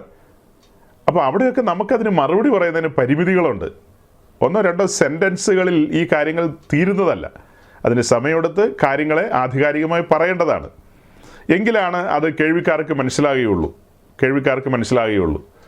അപ്പോൾ അങ്ങനെയൊക്കെയുള്ളൊരു ചിന്ത എൻ്റെ ഉള്ളിലൂടെ പോയെന്നാണ് ഞാൻ നിങ്ങളോട് പറഞ്ഞത്. കഴിഞ്ഞ ആഴ്ചയിൽ അങ്ങനെ ഒരു ചിന്തയൊക്കെ പോയി. അപ്പോൾ ഒരു 3-4 ദിവസം പിന്നിലാണെന്ന് എനിക്ക് തോന്നുന്നത്. വാട്സാപ്പിലൂടെ ഈ പറയപ്പെട്ട ആ സഹോദരൻ എനിക്ക് അയച്ച ആദ്യത്തെ മെസ്സേജ് ഒന്ന് വായിക്കാവോ എബി? അദ്ദേഹം എന്തൊക്കെയാ ആരോപണങ്ങൾ ഉയർത്തുന്നതെന്ന് ഒന്ന് വായിക്കാമോ? എന്തിനാ ബ്രദറെ ഇല്ലാത്ത നുണ പറയുന്നത്? ജലത്താൽ സ്നാനം ഏറ്റാലേ വീണ്ടും ആചാരപ്രകാരം ജനിച്ചവരാകുമെന്ന് ആണല്ലോ ബ്രദർ പഠിപ്പിക്കുന്നത്. അദ്ദേഹം പറയുന്നത് റോമിൽ നിന്ന് അപ്പം കൊണ്ടുവന്ന് ഇങ്ങനെ എല്ലാ ചർച്ചിലും അത് ഇങ്ങനെ വെച്ചിട്ടുണ്ടെന്നൊക്കെ പറയുന്നത് എന്തിനാണത് കള്ളത്തരമല്ലേന്ന് അദ്ദേഹം ചോദിക്കുന്നത്. അതിൻ്റെ വിശദീകരണം ഞാൻ തുടക്ക സമയത്ത് തന്നു. ഇനി അതുകൊണ്ട് അത് പറയേണ്ട കാര്യമില്ല. അടുത്തൊരു കാര്യം നമ്മൾ പറഞ്ഞു എന്നാണ് പറയുന്നത്. കഴിഞ്ഞ ആഴ്ച നമ്മൾ വീണ്ടും ജനനത്തെക്കുറിച്ചോ സ്നാനത്തെക്കുറിച്ചോ അഥവാ മാമോദീസയെക്കുറിച്ചോ ഒരു വാക്ക് പോലും പറഞ്ഞിട്ടില്ലെന്നാണ് എൻ്റെ ഒരു ചിന്ത. അതിന് സാക്ഷിയായിട്ട് ഷിജു പാസ്റ്ററുണ്ട്. നമ്മൾ സ്നാനത്തെക്കുറിച്ചോ വീണ്ടും ജനനത്തെക്കുറിച്ചോ കഴിഞ്ഞ ആഴ്ച ഒരു അക്ഷരം പറഞ്ഞില്ല. ഇംഗ്ലണ്ടിലൊക്കെ തണുപ്പുള്ള സ്ഥലമാണ്. അപ്പോൾ ഈ തണുപ്പൊക്കെ ചൂട് പിടിപ്പിക്കാനൊക്കെ ആയിട്ടൊക്കെ എങ്ങനെയൊക്കെയാണോ ഇങ്ങനെയൊക്കെ പറയുന്നതെന്ന് അറിയില്ല. നമ്മൾ അങ്ങനത്തെ കാര്യങ്ങൾ പറഞ്ഞിട്ടില്ല. നമ്മളതിനൊക്കെ എതിരുള്ള ആൾക്കാരാണ്. അതാണ് ലോകതമാശ. ഈ സ്നാനത്തിലൂടെയല്ല വീണ്ടും ജനനം, അഥവാ മാമോദീസയിലൂടെയല്ല വീണ്ടും ജനനം എന്ന് നാളുകളായി വർഷങ്ങളായി ഘോരഘോരം പ്രസംഗിച്ചുകൊണ്ടിരിക്കുക. അന്നേരം പറയുക ആചാരപ്രകാരം സ്നാനത്താലാണ് വീണ്ടും ജനിക്കുന്നതെന്നോ ബ്രദർ പറഞ്ഞില്ലേ എന്നൊക്കെ ചോദിച്ചാൽ എന്താ അതിനൊക്കെ മറുപടി പറയുക? ഓക്കെ, ഞാനത് പിന്നീട് വിശദമായി പറയുമ്പോൾ നിങ്ങൾക്ക് മനസ്സിലാകും. പിന്നീട് മേലാൽ കേൾക്കാനുള്ളവരുണ്ടല്ലോ, അവർക്കൊക്കെ മനസ്സിലാകാൻ വേണ്ടിയിട്ട് നമുക്ക് ആ കാര്യങ്ങളെ അല്പമായിട്ടൊന്ന് വിശദീകരിച്ചു വിടാം. ഓക്കെ, അത് കഴിഞ്ഞിട്ട് അദ്ദേഹം പറയുന്ന കാര്യങ്ങൾ ഇംഗ്ലീഷിൽ എഴുതിയിരിക്കുന്ന പോർഷൻസ്, അത് കഴിഞ്ഞിട്ടുള്ള ഭാഗം കൂടെ വായിച്ചേ. Then is it you who have baptized the good thief who died on a cross on the right hand side of Jesus in Golgotha, or someone else? ക്രൂശിൽ കിടന്ന നല്ല കള്ളൻ, വലത് സൈഡിലുള്ള നല്ല കള്ളനെ നിങ്ങളാണോ അതോ വേറെ വല്ലവരും ആണോ സ്നാനപ്പെടുത്തിയത്? അങ്ങനെയല്ലേ ചോദ്യം അബി? അങ്ങനെ കേട്ടല്ലേ? അതെ. ഞാൻ ഏതായാലും പെടുത്തിയിട്ടില്ല, കൈ കഴുകി. ഷിജു പാസ്റ്റർ എനിക്ക് സംശയമുണ്ട്. ക്രൂശിൽ കിടന്ന കള്ളനെ പുള്ളി കോട്ടയംകാരനാണ്. പുള്ളി ദേവലോകത്തിൻ്റെ തൊട്ടടുത്താ പുള്ളി. ഒരു 4 ചൂട് വെച്ച് കഴിഞ്ഞാൽ പുള്ളിക്ക് ദേവലോകത്ത് കയറാം. അങ്ങനത്തെ പാർട്ടിയാണ് പുള്ളി. ചിലപ്പോൾ ആ പണി ഒപ്പിച്ചോന്ന് എനിക്കറിയില്ല. ഞാൻ ഏതായാലും ക്രൂശിൽ കിടന്ന കള്ളനെ മാമോദീസ മുക്കിയിട്ടില്ല. അപ്പോൾ പറഞ്ഞു വരുന്നത് നമുക്ക് മനസ്സിലാകുന്നുണ്ട്. കാള വാല് വെക്കുന്നത് നമുക്ക് കണ്ടാൽ മനസ്സിലാകും. ഇതുകൊണ്ടാണ് നമ്മൾ ഈ എപ്പിസ്കോപ്പൽ സഭകളിലുള്ള സഹോദരങ്ങളൊക്കെ നഴ്സറിയിൽ പോലും എത്തിയിട്ടില്ലെന്ന് പറയുന്നത്. മലന്ന് കിടന്ന് തുപ്പുക. പെന്തിക്കോസുകാരുടെ അടുത്തൊക്കെ വന്ന് വർത്തമാനം പറയണമെന്നുണ്ടെങ്കിൽ 2 പ്രാവശ്യം ആലോചിച്ചിട്ട് വരണം, അല്ലെ 3 പ്രാവശ്യം ആലോചിച്ചുകൊള്ളുക. ഞങ്ങൾ അഹങ്കാരം പറയുന്നതല്ല, ദൈവത്തിൻ്റെ മഹാകൃപയാൽ ലഭിക്കപ്പെട്ട അനേക ബോധ്യങ്ങളുണ്ട്. ആ ബോധ്യങ്ങളുടെ തലയെടുപ്പിൽ നിന്നാണ് സംസാരിക്കുന്നത്. ഞങ്ങൾ ഇന്നലെ മണ്ടന്മാരായിരുന്നു, നിങ്ങളുടെ കൂട്ടത്തിലായിരുന്ന കാലത്ത് മണ്ടന്മാരല്ലായിരുന്നു, മരമണ്ടന്മാരായിട്ട് ജീവിച്ചതാ. ഇങ്ങനത്തെ മണ്ടൻ ചോദ്യങ്ങളൊക്കെ ചോദിച്ച് എത്രയോ പേരോട് ഞാൻ ചോദിച്ചിട്ടുണ്ടെന്നറിയാവോ? നിങ്ങൾ ഈ സ്നാനത്തെക്കുറിച്ചൊക്കെ പറയുന്നുണ്ടല്ലോ, അപ്പോൾ ക്രൂശി കിടന്ന കള്ളനെ ആരാ സ്നാനപ്പെടുത്തിയേ? 1000 പേരോട് ഞാൻ ചോദിച്ചിട്ടുണ്ട്. ഇന്നതൊക്കെ ഓർക്കുമ്പോൾ ലജ്ജ തോന്നുക. റോമാലേഖനം 6-ാം അധ്യായത്തിൽ എഴുതിയിട്ടുണ്ട് ആ കാര്യം. അയ്യോ, അതല്ല, ഓർക്കുമ്പോൾ ലജ്ജ തോന്നുന്നു എന്ന്. മണ്ടൻ ചോദ്യങ്ങളാണ് ചോദിക്കുന്നത്. കർത്താവിൻ്റെ ക്രൂശീകരണത്തോടുള്ള ബന്ധത്തിലെ കാര്യങ്ങളാണത്. നിങ്ങൾ 4 സുവിശേഷവും പരതുക, അന്വേഷിക്കുക. അവിടെ എങ്ങാനും നല്ല കള്ളൻ എഴുതിയിട്ടുണ്ടോ, വലതുഭാഗത്തെ കള്ളൻ എഴുതിയിട്ടുണ്ടോ എന്നൊക്കെ നിങ്ങൾ അന്വേഷിക്കുക. ഇതാണ് ഈ പറയപ്പെട്ട സംഘങ്ങൾ, സഭകളെന്നുള്ള ഓമന പേരിലിരിക്കുന്ന ഈ സംഘങ്ങൾ നൂറ്റാണ്ടുകളായിട്ട് ജനത്തെ വഞ്ചിച്ചുകൊണ്ടിരിക്കുകയാണ്. വലത് സൈഡിലെ കള്ളൻ, പിന്നെ നല്ല കള്ളൻ, പിന്നെയുണ്ടല്ലോ കർത്താവ് പുൽത്തൊട്ടിയിൽ ജനിച്ചു, പശുത്തൊട്ടിയിൽ ജനിച്ചു. ഇതെല്ലാം കള്ളത്തരങ്ങളാണല്ലോ. അതുപോലെ 3 വിദ്വാൻമാർ, 3 ജ്ഞാനികൾ, വൈസ്മെൻസ്, 3 പേര് വന്നു എന്നുള്ള കാര്യം. അങ്ങനെ അനവധി കാര്യങ്ങളാണ് ചരിത്രത്തിൽ ഇന്നും പൊതിയ തേങ്ങയായിട്ട് കിടക്കുന്നത്. വലിയ പഠിപ്പൊക്കെയുണ്ട്, പഠിച്ച് UK വരെ എത്തി, അതൊക്കെ ശരിയാ. പക്ഷേ ഈ നഴ്സറി പോലും തിരിച്ചറിയാൻ കഴിയുന്നില്ല. എന്നിട്ട് വാട്സപ്പിൽ കൂടെ അങ്ങ് എഴുതി വിടുക. ഇങ്ങനെയൊക്കെ പലരും ചെയ്തിട്ടുണ്ട്. പക്ഷെ ഞാൻ ഇന്ന് ഓപ്പണായിട്ട് പറയാനുണ്ടായ ഒരു കാര്യമുണ്ട് സഹോദരങ്ങളെ. ഈ ഇത് വന്നു കഴിഞ്ഞപ്പോൾ ഞാൻ അതിനൊരു നോർമൽ മറുപടി കൊടുത്തു. ഇങ്ങനെയുള്ള കാര്യങ്ങളൊന്നും ഞാൻ പറഞ്ഞിട്ടില്ല ബ്രദറെ എന്ന് പറഞ്ഞ്. അത് കഴിയുമ്പോൾ അടുത്ത പുള്ളിയുടെ മെസ്സേജ് വരുന്നതും കൂടെ ഒന്ന് വായിച്ച് കേൾപ്പിച്ച് എബി. അത് ഇച്ചിരി കഠിനമാണ്. അതുകൊണ്ടാണ് ഞാൻ ഇത്ര ഓപ്പണായിട്ട് പറഞ്ഞത്. അടുത്ത മെസ്സേജ് ഒന്ന് വായിച്ച് കേൾപ്പിച്ചേ. I wish to discuss some other matters with you also, but before that, I need to know your academic qualification. അതെ, അദ്ദേഹത്തിന് ഒത്തിരി മാറ്റേഴ്സ് ഞാനുമായിട്ട് ഡിസ്കസ് ചെയ്യാൻ ആഗ്രഹമുണ്ട്. എനിക്കും ആഗ്രഹമുണ്ട്. എനിക്ക് കത്തോലിക്കരെ കൈ കിട്ടിക്കഴിഞ്ഞാൽ ഡിസ്കഷൻ എന്ന് പറഞ്ഞാൽ ഭയങ്കര കൊതിയാണ് എനിക്ക്. ഈ പുള്ളികളെ ഡിസ്കസ് ചെയ്ത് പുൽത്തൊട്ടിയിൽ നിന്നൊക്കെ ഒന്ന് പുറത്തിറക്കണം. പിന്നെ അങ്ങനെ ഒത്തിരി പരിപാടികളുണ്ടല്ലോ, ഇതിൽ നിന്നൊക്കെ ഇതുങ്ങളെ രക്ഷിച്ചെടുക്കണമെന്ന് എനിക്കും ആഗ്രഹമുണ്ട്. പക്ഷെ അത് കഴിഞ്ഞിട്ട് പുള്ളി പറയാണ്, അതൊക്കെ ചെയ്യണമെങ്കിൽ നിങ്ങളുടെ ക്വാളിഫിക്കേഷൻസ് എല്ലാം എനിക്ക് അറിയണമെന്ന്, അക്കാഡമിക് ക്വാളിഫിക്കേഷൻസ്. അപ്പോൾ അത് എൻ്റെ ABCD മുതലായ എല്ലാം XYZ വരെയുള്ളത് അതിൻ്റെ എല്ലാം ട്രൂ കോപ്പി ഞാൻ തന്നെ അറ്റസ്റ്റ് ചെയ്താൽ മതിയായിരിക്കും. അങ്ങനെ അറ്റസ്റ്റ് ചെയ്ത കോപ്പികൾ UK അയച്ചു കൊടുക്കുക. അതൊക്കെ ചെക്ക് ചെയ്തിട്ട്, ക്രോസ് ചെക്ക് ചെയ്തിട്ട് ഓക്കെ ആണെന്നുണ്ടെങ്കിൽ എനിക്ക് അപ്പോയിൻമെൻറ്റ് തരും. ഡിസ്കഷന് വേണ്ടിയിട്ടുള്ള അപ്പോയിൻമെൻറ്റ്.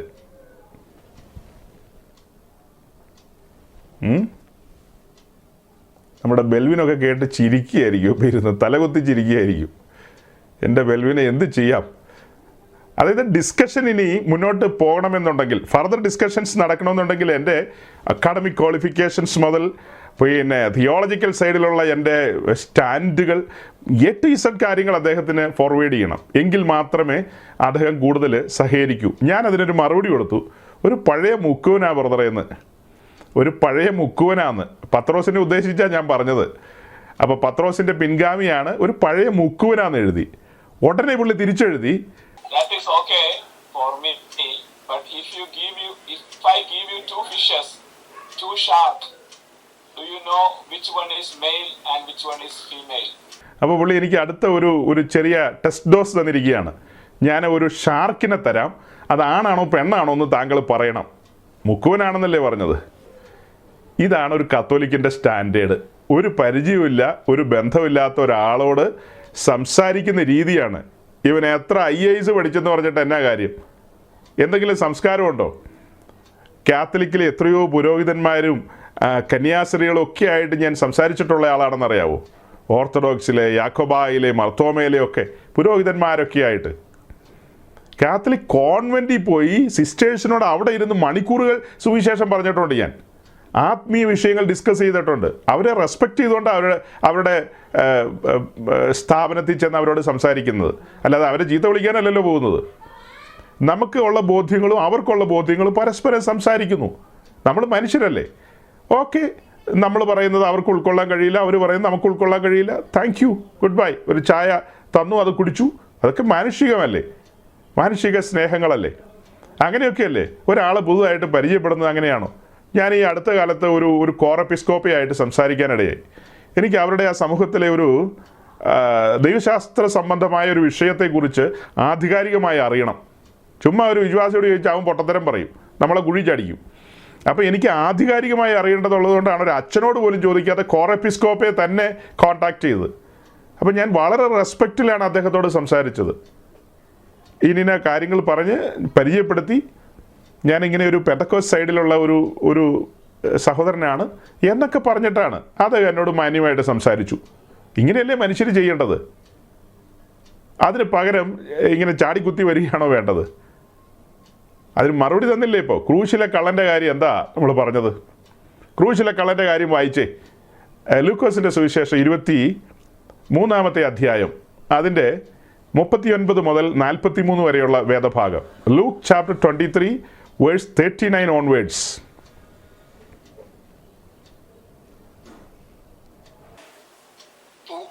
ദുഷ്പ്രവർത്തിക്കാരിൽ ഒരുത്തൻ, നീ ക്രിസ്തു അല്ലയോ, നിന്നെ തന്നെ ഞങ്ങളെ രക്ഷിക്കുക എന്ന് പറഞ്ഞ് അവനെ ദുഷിച്ചു. മറ്റവനും അവനെ ശാസിച്ചു, സമശിക്ഷാവിധിയിൽ തന്നെ ആയിട്ടും നീ ദൈവത്തെ ഭയപ്പെടുന്നില്ലയോ? നാമോ ന്യായമായിട്ട് ശിക്ഷ അനുഭവിക്കുന്നു. നാം പ്രവർത്തിച്ചതിന് യോഗ്യമായതല്ലോ കിട്ടുന്നത്, ഇവനോ അരുതാത്തതൊന്നും ചെയ്തിട്ടില്ല എന്ന് പറഞ്ഞു. പിന്നെ അവൻ, യേശുവെ, നീ രാജ്യത്തിൽ പ്രാപിച്ചു വരുമ്പോൾ എന്നെ ഓർത്തുകൊള്ളണമേ എന്ന് പറഞ്ഞു.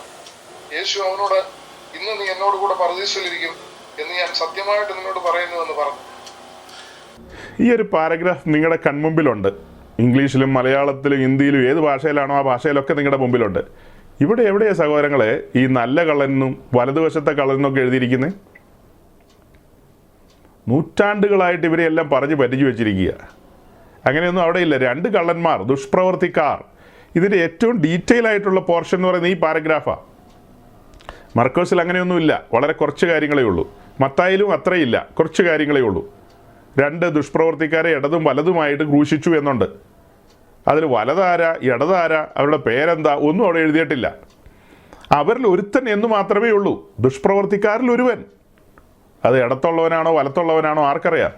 ബൈബിൾ പറയാത്ത കാര്യം നമ്മളെന്തിനാ പറയുന്നേ? നമ്മൾ ഊഹിച്ച് പറയേണ്ട കാര്യമുണ്ടോ? ഈ വലത് എവിടെ നിന്നാണ് വന്നത്? അതങ്ങ് മത്തായിയുടെ സുവിശേഷം 25-ാം അധ്യായത്തിൽ എന്താ, ഒരു കൂട്ടം ആളുകളെ വലത്തേക്ക് നിർത്തി, ഒരു കൂട്ടം ആളുകളെ ഇടത്തേക്ക് നിർത്തി. അഥവാ ചെമ്മരിയാടുകളെ വലത്ത് നിർത്തി, കോലാടുകളെ ഇടത്ത് നിർത്തി. ആ കാര്യമൊക്കെ ആൾക്ക് ഓർമ്മയുണ്ട്. അത് വെച്ചിട്ടാണ് ഈ ഇടതും വലതും ഒക്കെ വെക്കുന്നത്. അത് മാത്രമല്ല, ഈ സൗത്ത് ഇന്ത്യൻസിന് ഈ വലതുകാലൊക്കെ വലിയ കാല, സാധാരണ കാലല്ല വലതുകാലൊക്കെ. ഈ യാക്കോബായ ഓർത്തഡോക്സ്, കാത്തലിക് മർത്തോമ, പിന്നെ പെന്തിക്കോസ്തും, ഇവരൊക്കെ കല്യാണം കഴിഞ്ഞ് വന്നു കഴിഞ്ഞാൽ ആ പെണ്ണിനെ സർക്കസ് കളിപ്പിക്കും വീട്ടിൽ കയറാൻ നേരത്ത്. ഉള്ള പെണ്ണുങ്ങളായ പെണ്ണുങ്ങളെല്ലാം കിടന്ന് നോക്കും. ഈ വരുന്ന മണവാട്ടിയുടെ മുഖത്തേക്കല്ല നോക്കുന്നത്, അവളുടെ കാലിലേക്കാണ് നോക്കുന്നത്, ഏത് കാല് വെച്ചാണ് കയറുന്നതെന്ന്.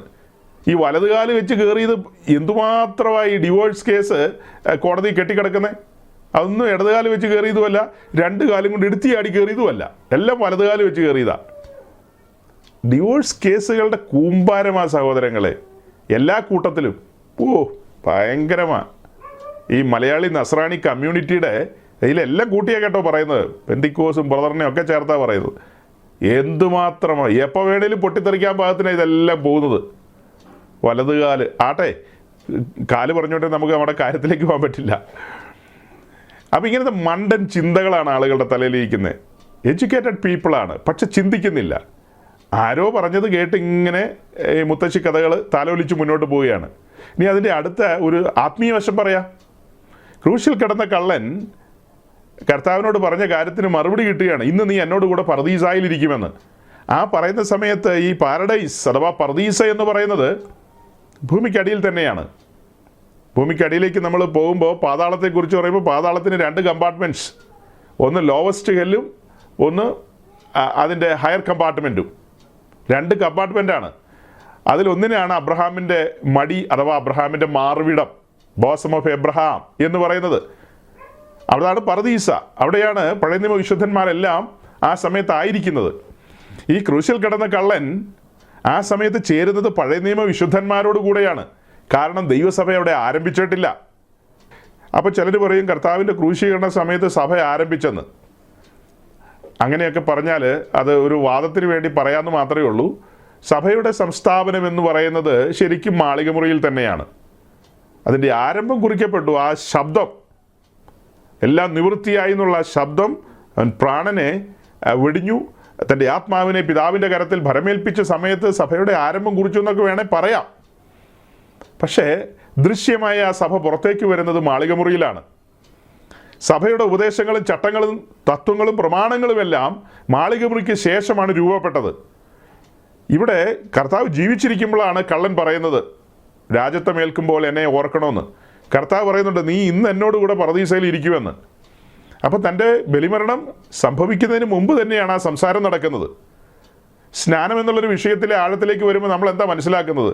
ക്രിസ്തുവിൻ്റെ മരണപുനരുത്ഥാനങ്ങളോട് ഏകീഭവിക്കുന്നതാണ് സ്നാനം എന്ന് പറയുന്നത്. അതിവിടെ മരണമൊക്കെ നടന്നു കഴിയണം, സഭയുടെ ആരംഭം കുറിക്കണം, സുവിശേഷപ്രകാരമുള്ള വീണ്ടും ജനനം നടക്കണം.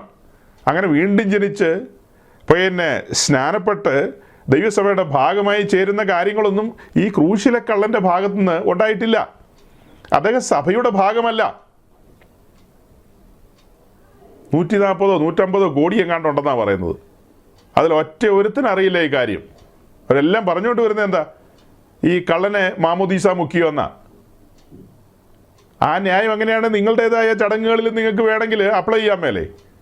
ഈ പറയപ്പെടുന്ന ആളുകളുടെ എല്ലാം കൂട്ടങ്ങളിൽ മാമോദീസ നടക്കുന്നുണ്ട്. അപ്പോൾ സ്വയം ഇരുന്ന് ചിന്തിക്കണം, ക്രൂശിലെ കള്ളൻ സ്നാനപ്പെട്ടില്ല, പിന്നെ നമ്മൾ എന്തിനാ നമ്മുടെ പിള്ളേരുടെ തലയിൽ വെള്ളം ഒഴിക്കുന്നത്? അയ്യോ, മണ്ടത്തരം മണ്ടത്തരം മണ്ടത്തരം. ഇനി മുതൽ നമ്മളുടെ കുട്ടികളുടെ തലയിൽ ഇങ്ങനെ വെള്ളം ഒഴിക്കേണ്ട കാര്യമില്ല.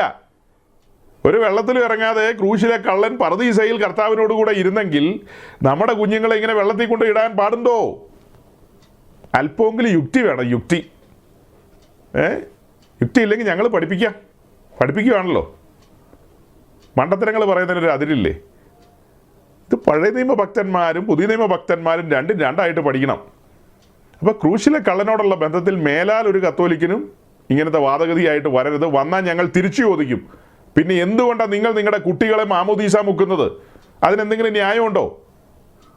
അതിന് നിങ്ങൾക്ക് ന്യായം പറയാനുണ്ടെങ്കിൽ ഞങ്ങൾക്ക് അതിലും ഭയാനകമായ നിലയിൽ ന്യായങ്ങളുണ്ട്. ന്യായങ്ങളുമായിട്ട് ഞങ്ങളും വരും. ചുമ്മാ ന്യായങ്ങളല്ലെന്നേ, വാചനം വെച്ചിട്ട് പ്രൂവ് ചെയ്യും, ആധികാരികമായി പ്രൂവ് ചെയ്യും. ഓക്കെ, ആ ചോദ്യങ്ങൾക്ക് ഞാൻ അങ്ങനെ മറുപടി പറഞ്ഞു. പിന്നെ എൻ്റെ അക്കാഡമിക് ക്വാളിഫിക്കേഷനൊക്കെ അതെവിടെയെങ്കിലും കിടക്കട്ടെ, അതിലൊന്നും വലിയ കഥയൊന്നുമില്ല. പറയുന്ന കാര്യങ്ങൾക്ക് ആധികാരികതയുണ്ടോ എന്ന് നിങ്ങൾ ദൈവസന്നിധിയിലിരുന്ന് ആരാഞ്ഞ് നോക്കുക. ഉണ്ടെന്നുണ്ടെങ്കിൽ ഏറ്റെടുക്കുക, ഇല്ലേ വിട്ട് കളഞ്ഞേക്കുക, മൈൻഡ് ചെയ്യണ്ട. അടുത്ത് സൈഡ് പറ്റി പോവുക, അല്ലെ അടുത്ത് വരുന്ന വണ്ടിയിൽ കൈ കാണിച്ച് കയറുക, പോവുക. അതേ പറയാനുള്ളൂ. ഞങ്ങൾക്കൊരു ലക്ഷ്യമുണ്ട്. ഞങ്ങളുടെ ലക്ഷ്യം ദൈവരാജ്യം കെട്ടിപ്പടുക്കുക എന്നുള്ളതാണ്. അതിലേക്ക് സകല വംശത്തിലും ഗോത്രത്തിലും ഭാഷയിലും നിന്നുള്ള ആളുകളെ സുവിശേഷ നിമിത്തം കൊണ്ടുവരണം എന്നുള്ളതാണ്. കാത്തോലിക്കിനെ അതിൽ കൊണ്ടുവരും, ഓർത്തഡോക്സുകാരനെയും കൊണ്ടുവരും, പെന്തിക്കോസുകാരനെയും കൊണ്ടുവരും. അതിനുള്ള അഭിഷേകമാണ് പകർന്നിരിക്കുന്നത്.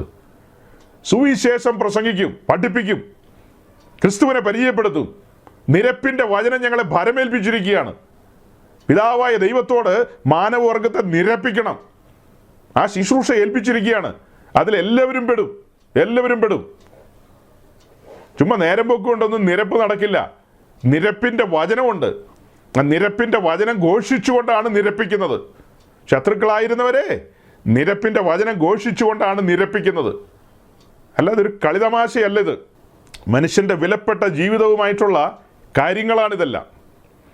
അപ്പോൾ അദ്ദേഹം ചോദിച്ചൊരു ചോദ്യമുണ്ടല്ലോ, എന്തിനാ ബ്രദർ ഇല്ലാത്ത നുണ പറയുന്നത്? ജലത്താൽ സ്നാനം ഏറ്റാലേ വീണ്ടും ആചാരപ്രകാരം ജനിച്ചവരാകുമെന്നാണല്ലോ ബ്രദർ പഠിപ്പിക്കുന്നത്. Okay, thank you. അദ്ദേഹം പറയുന്നത് ജലത്താൽ സ്നാനമേറ്റാലാണ് വീണ്ടും ജനിക്കൂ എന്നാണ് നമ്മൾ പഠിപ്പിക്കുന്നതെന്നാണ്. അത് ഞാൻ തുടക്കത്തിൽ പറഞ്ഞു, നമ്മുടെ മേലുള്ളൊരു ആരോപണമാണത്. അദ്ദേഹത്തിൻ്റെ നറേഷനാണത്. നമ്മളങ്ങനെ പറഞ്ഞിട്ടില്ല, പഠിപ്പിച്ചിട്ടില്ല. കഴിഞ്ഞ കാലങ്ങളിൽ നമ്മൾ അതിനെതിരെ പ്രസംഗിച്ചുകൊണ്ടിരിക്കുന്നവരാണ്. ഒരിക്കലും അതല്ല വീണ്ടും ജനനത്തെക്കുറിച്ചുള്ള കാര്യം. വീണ്ടും ജനനത്തെക്കുറിച്ചുള്ളൊരു പഠനം നമുക്ക് ആരംഭിക്കാൻ കഴിയുന്ന യോഹന്നാൻ്റെ സുവിശേഷത്തിൽ നിന്നാണ്. നമ്മുടെ കർത്താവിൻ്റെ അടുക്കൽ കടന്നു വന്ന ഒരു പ്രമുഖനായ വ്യക്തിയാണ് നീക്കോദീമോസ്. ഈ നീക്കോദീമോസുമായിട്ടുള്ള ഒരു കോൺവെർസേഷനാണ് 3-ാം അധ്യായം തുടങ്ങുന്നത്. അങ്ങനെ 3-ാം അധ്യായത്തിലേക്ക് വരുമ്പോൾ കർത്താവ് നീക്കോദീമോസിനോട് പറയുകയാണ്, പുതുതായി ജനിച്ചില്ലെങ്കിൽ ദൈവരാജ്യം കാണുവാൻ കഴിയില്ലെന്ന്. അപ്പോൾ അതെങ്ങനെയാണ് എന്നുള്ളൊരു ചോദ്യം ചോദിക്കുകയാണ് നീക്കോദീമോസ്. അതെങ്ങനെ സാധിക്കുമെന്നുള്ള കാര്യം. അതിന് മറുപടി എന്നോണമാണ് അതിൻ്റെ തൊട്ട് താഴെയുള്ള വചനം 5-ാമത്തെ വാക്യം വായിക്കുന്നത്. അവിടെ എഴുതിയിരിക്കുന്ന വെള്ളത്താലും ആത്മാവിനാലും ജനിച്ചില്ല എങ്കിൽ ദൈവരാജ്യത്തിൽ കടപ്പാൻ കഴിയില്ല എന്നാണ്. 3-ന്റെ 5 ഒന്ന് വായിച്ചേ ഷിജു പാസ്റ്ററെ. അതിന് യേശു, ആമേൻ ആമേൻ ഞാൻ നിന്നോട് പറയുന്നു, വെള്ളത്താലും ആത്മാവിനാലും ജനിച്ചില്ല എങ്കിൽ ദൈവരാജ്യത്തിൽ കടക്കുവാൻ ആർക്കും കഴിയുകയില്ല. അതെ, ഇവിടെ കർത്താവ് വളരെ ആധികാരികമായിട്ടാണ് പറയുന്നത്. ആമേൻ ആമേൻ ഞാൻ നിന്നോട് പറയുന്നു, വെള്ളത്താലും ആത്മാവിനാലും ജനിച്ചില്ല എങ്കിൽ ദൈവരാജ്യത്തിൽ കടപ്പാൻ കഴിയില്ല എന്ന്. അത് ആർക്കും കടക്കാൻ കഴിയില്ലെന്നാണ് പറയുന്നത്. എനിക്കും കഴിയില്ല, നിങ്ങൾക്കും കഴിയില്ല, മാർപ്പാപ്പയ്ക്കും കഴിയില്ല, ഏത് പാപ്പായ്ക്കും കഴിയില്ല. വീണ്ടും ജനിക്കണം. കാലങ്ങളായി നമ്മൾ പറഞ്ഞുകൊണ്ടിരിക്കുകയാണ്, എപ്പിസ്കോപ്പൽ സമൂഹങ്ങളിലുള്ള പ്രബല സമൂഹങ്ങൾ, അവർക്ക് ഈ യോഹന്നാൻ 3-ാം അധ്യായം ഇതുവരെ തിരിഞ്ഞിട്ടില്ല. അതിൻ്റെ ആന്തരിക അർത്ഥങ്ങളോ ആത്മീയ അർത്ഥങ്ങളോ ഒരർത്ഥങ്ങളും അവർക്ക് മനസ്സിലായിട്ടില്ല. അവരത് വായിച്ചു, അത് കണ്ടത് എന്താ, വെള്ളത്താലും ആത്മാവിനാൽ. അപ്പോൾ ഡയറക്റ്റ് വെള്ളം, ഡയറക്റ്റ് ആത്മാവ്, അതൊക്കെ അങ്ങനെ തന്നെ അക്ഷരികമായിട്ട് അവരങ്ങ് എടുക്കുകയാണ്, അക്ഷരികമായിട്ട്. പിന്നീട് അവർക്ക് ഒട്ടും തിരിയാത്തതും മനസ്സിലാകാത്തതുമായ അധ്യായമാണ് യോഹന്നാൻ 6-ാം അധ്യായം. യോഹന്നാൻ 6-ാം അധ്യായം. അവിടെ യേശു പറഞ്ഞു, നിങ്ങളെൻ്റെ മാംസം ഭക്ഷിക്കണം, നിങ്ങളെൻ്റെ രക്തം കുടിക്കണം. അതും പിടികിട്ടിയിട്ടില്ല. അത് ഇപ്പോഴും രക്തവും മാംസവും കഴിച്ചുകൊണ്ടിരിക്കുകയാണ് അവർ, രക്തവും മാംസവും കഴിച്ചുകൊണ്ടിരിക്കുകയാണ്.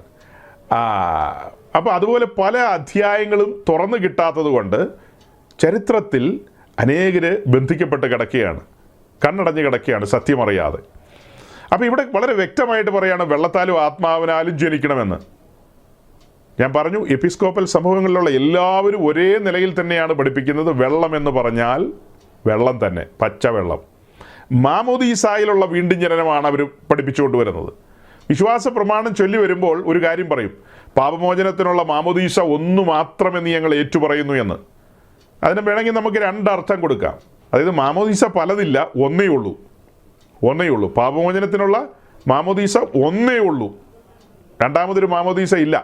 ഇത് വെച്ചിട്ടാണ് അവർ പെന്തിക്കോസ്തുകാരുടെ നേരെ പറയുന്നത്, മാമോദീസ ഏറ്റ ആളുകളെ വീണ്ടും കൊണ്ടുപോയി മാമോദീസ ഏൽപ്പിക്കുന്ന വൃത്തികെട്ട പരിപാടിയാണ് നിങ്ങളുടെ കയ്യിലുള്ളത്. മാമോദീസ ഏറ്റ ക്രിസ്ത്യാനികളെയല്ലേ പിന്നെയും കൊണ്ടുപോയി ക്രിസ്ത്യാനിയാക്കാൻ നോക്കുന്നതെന്ന്. എവിടെ മാമോദീസ ഏറ്റു, ആര് മാമോദീസ ഏറ്റു, എന്ത് മാമോദീസ ഏറ്റു? ചുമ്മാ തോന്നലുകളിൽ മനുഷ്യൻ സഞ്ചരിക്കുകയാണ്, തോന്നലുകളിൽ. അപ്പം പാപമോചനത്തിനുള്ള മാമോദീസ എന്ന് നമ്മൾ പഠിപ്പിക്കുന്നില്ല. നിക്കേ വിശ്വാസ പ്രമാണത്തിലെ ചൊല്ലലാണത്, സമ്മതിച്ചു. ബൈബിൾ അങ്ങനെ പഠിപ്പിക്കുന്നില്ല. പാപം മോചിക്കുന്നത് മാമോദീസായിലാണെന്നല്ല ബൈബിൾ പഠിപ്പിക്കുന്നത്. പത്രോസ് അങ്ങനെ പറഞ്ഞിട്ടില്ല. അതും വായിച്ചാൽ മനസ്സിലാകാത്ത രീതിയിൽ എഴുതിയിരിക്കുന്നതുകൊണ്ടാണ്. അപ്പോസ്തല പ്രവൃത്തി 2-ാം അധ്യായത്തിൻ്റെ വായിച്ചോ. പത്രോസ് അവരോട് നിങ്ങൾ മാനസാന്തരപ്പെട്ട് നിങ്ങളുടെ പാപങ്ങളുടെ മോചനത്തിനായി ഓരോരുത്തർ യേശുക്രിസ്തുവിന്റെ നാമത്തിൽ സ്നാനമേൽക്കുവിൻ, എന്നാൽ പരിശുദ്ധാത്മാവിന് ദാനം ലഭിക്കും. അതെ, ഈ ഒരൊറ്റ വാക്യം വെച്ചുകൊണ്ടാണ് അവർ ഉപദേശം സ്ഥാപിക്കാൻ വരുന്നത്. ഈ ഒരൊറ്റ വാക്യം വെച്ച്, നിങ്ങൾ മാനസാന്തരപ്പെട്ട് യേശുക്രിസ്തുവിന്റെ നാമത്തിൽ സ്നാനമേൽക്കുക നിങ്ങളുടെ പാപങ്ങളുടെ മോചനത്തിനായി. അപ്പോൾ പാപങ്ങളുടെ മോചനത്തിനായി നിങ്ങൾ മാനസാന്തരപ്പെടുക എന്നുള്ളതാണത് ആഴത്തിൽ പഠിക്കുമ്പോൾ നമുക്ക് ലഭിക്കുന്ന ഉത്തരം. അല്ലാതെ സ്നാനപ്പെട്ട ആ പാപങ്ങൾ മോചിക്കുമെന്നല്ല ആ വാക്യത്തിൻ്റെ അർത്ഥം. അതിൻ്റെ ഒരു എക്സ്റ്റൻഷൻ എന്നുള്ള നിലയിൽ നമുക്ക് അതിൻ്റെ ഒരു കൃത്യതയ്ക്ക് വേണ്ടി അടുത്ത അധ്യായത്തിലേക്ക് പോയാൽ, 3-ാം അധ്യായത്തിലേക്ക് പോയാൽ 3:19 പത്രോസ് വളരെ വ്യക്തമായിട്ട് പറയുന്നുണ്ട്. അതും കൂടി ഒന്ന് വായിച്ചു. 3:19. ആകയാൽ നിങ്ങളുടെ പാപങ്ങൾ മാഞ്ഞു കിട്ടേണ്ടതിന് മാനസാന്തരപ്പെട്ട് തിരിഞ്ഞുകൊള്ളുവീൻ, എന്നാൽ കർത്താവിന്റെ സമൂഹത്ത് നിന്ന് ആശ്വാസകാലങ്ങൾ വരും. അതായത് പാപങ്ങൾ മോചിക്കുക എന്നുള്ള വിഷയത്തോടുള്ള ബന്ധത്തിൽ അവിടെ പത്രോസ് പറയുന്നത്, നിങ്ങൾ അനുതപിക്കണം, മാനസാന്തരപ്പെടണം, പശ്ചാത്തപിക്കണം, ദൈവസന്നിധിയിൽ നിങ്ങളുടെ പാപങ്ങളെ ഏറ്റുപറഞ്ഞ് പാപക്ഷമ വാങ്ങുക എന്നുള്ളതാണ് ഈ വാക്യങ്ങളിലൂടെ നമുക്ക് ലഭിക്കുന്നത്. ഇങ്ങനെ 2 വാക്യമല്ല ഉള്ളൂ. നമുക്ക് സമയക്കുറവുകൊണ്ട് എല്ലാ വാക്യങ്ങളും വായിക്കാൻ കഴിയില്ല. സൂചന തന്നു കഴിഞ്ഞു. അന്വേഷണാത്മകതയുള്ളവർ കണ്ടെത്തിക്കൊള്ളുക. ഇവിടെ സ്പഷ്ടമാണ്. 3:19 വളരെ കൃത്യതയോടെയാണ് പറയുന്നത്, നിങ്ങൾ അനുതപിക്കണം, മാനസാന്തരപ്പെടണം പാപങ്ങളുടെ മോചനത്തിനായി. അങ്ങനെ ദൈവമായിട്ട് ആ നിരപ്പിലേക്ക് വരണം. അങ്ങനെ ഒരു മാനസാന്തര അനുഭവത്തിലേക്ക് ഒരുവൻ വരണമെങ്കിൽ അവൻ്റെയും, അതായത് ദൈവത്തിൻ്റെയും അവൻ്റെയും നടുവിൽ സുവിശേഷം ഘോഷിക്കപ്പെടണം. സുവിശേഷ കേൾവിയാണ് ഒരുവനെ മാനസാന്തരത്തിലേക്ക് നയിക്കുന്നത്. അതൊരു ക്ലോസ് എന്നുള്ള നിലയിൽ ഞാൻ അതിൻ്റെ ഇടയ്ക്ക് കൊണ്ടുവന്ന് വെക്കുകയാണ്, അല്ലേ?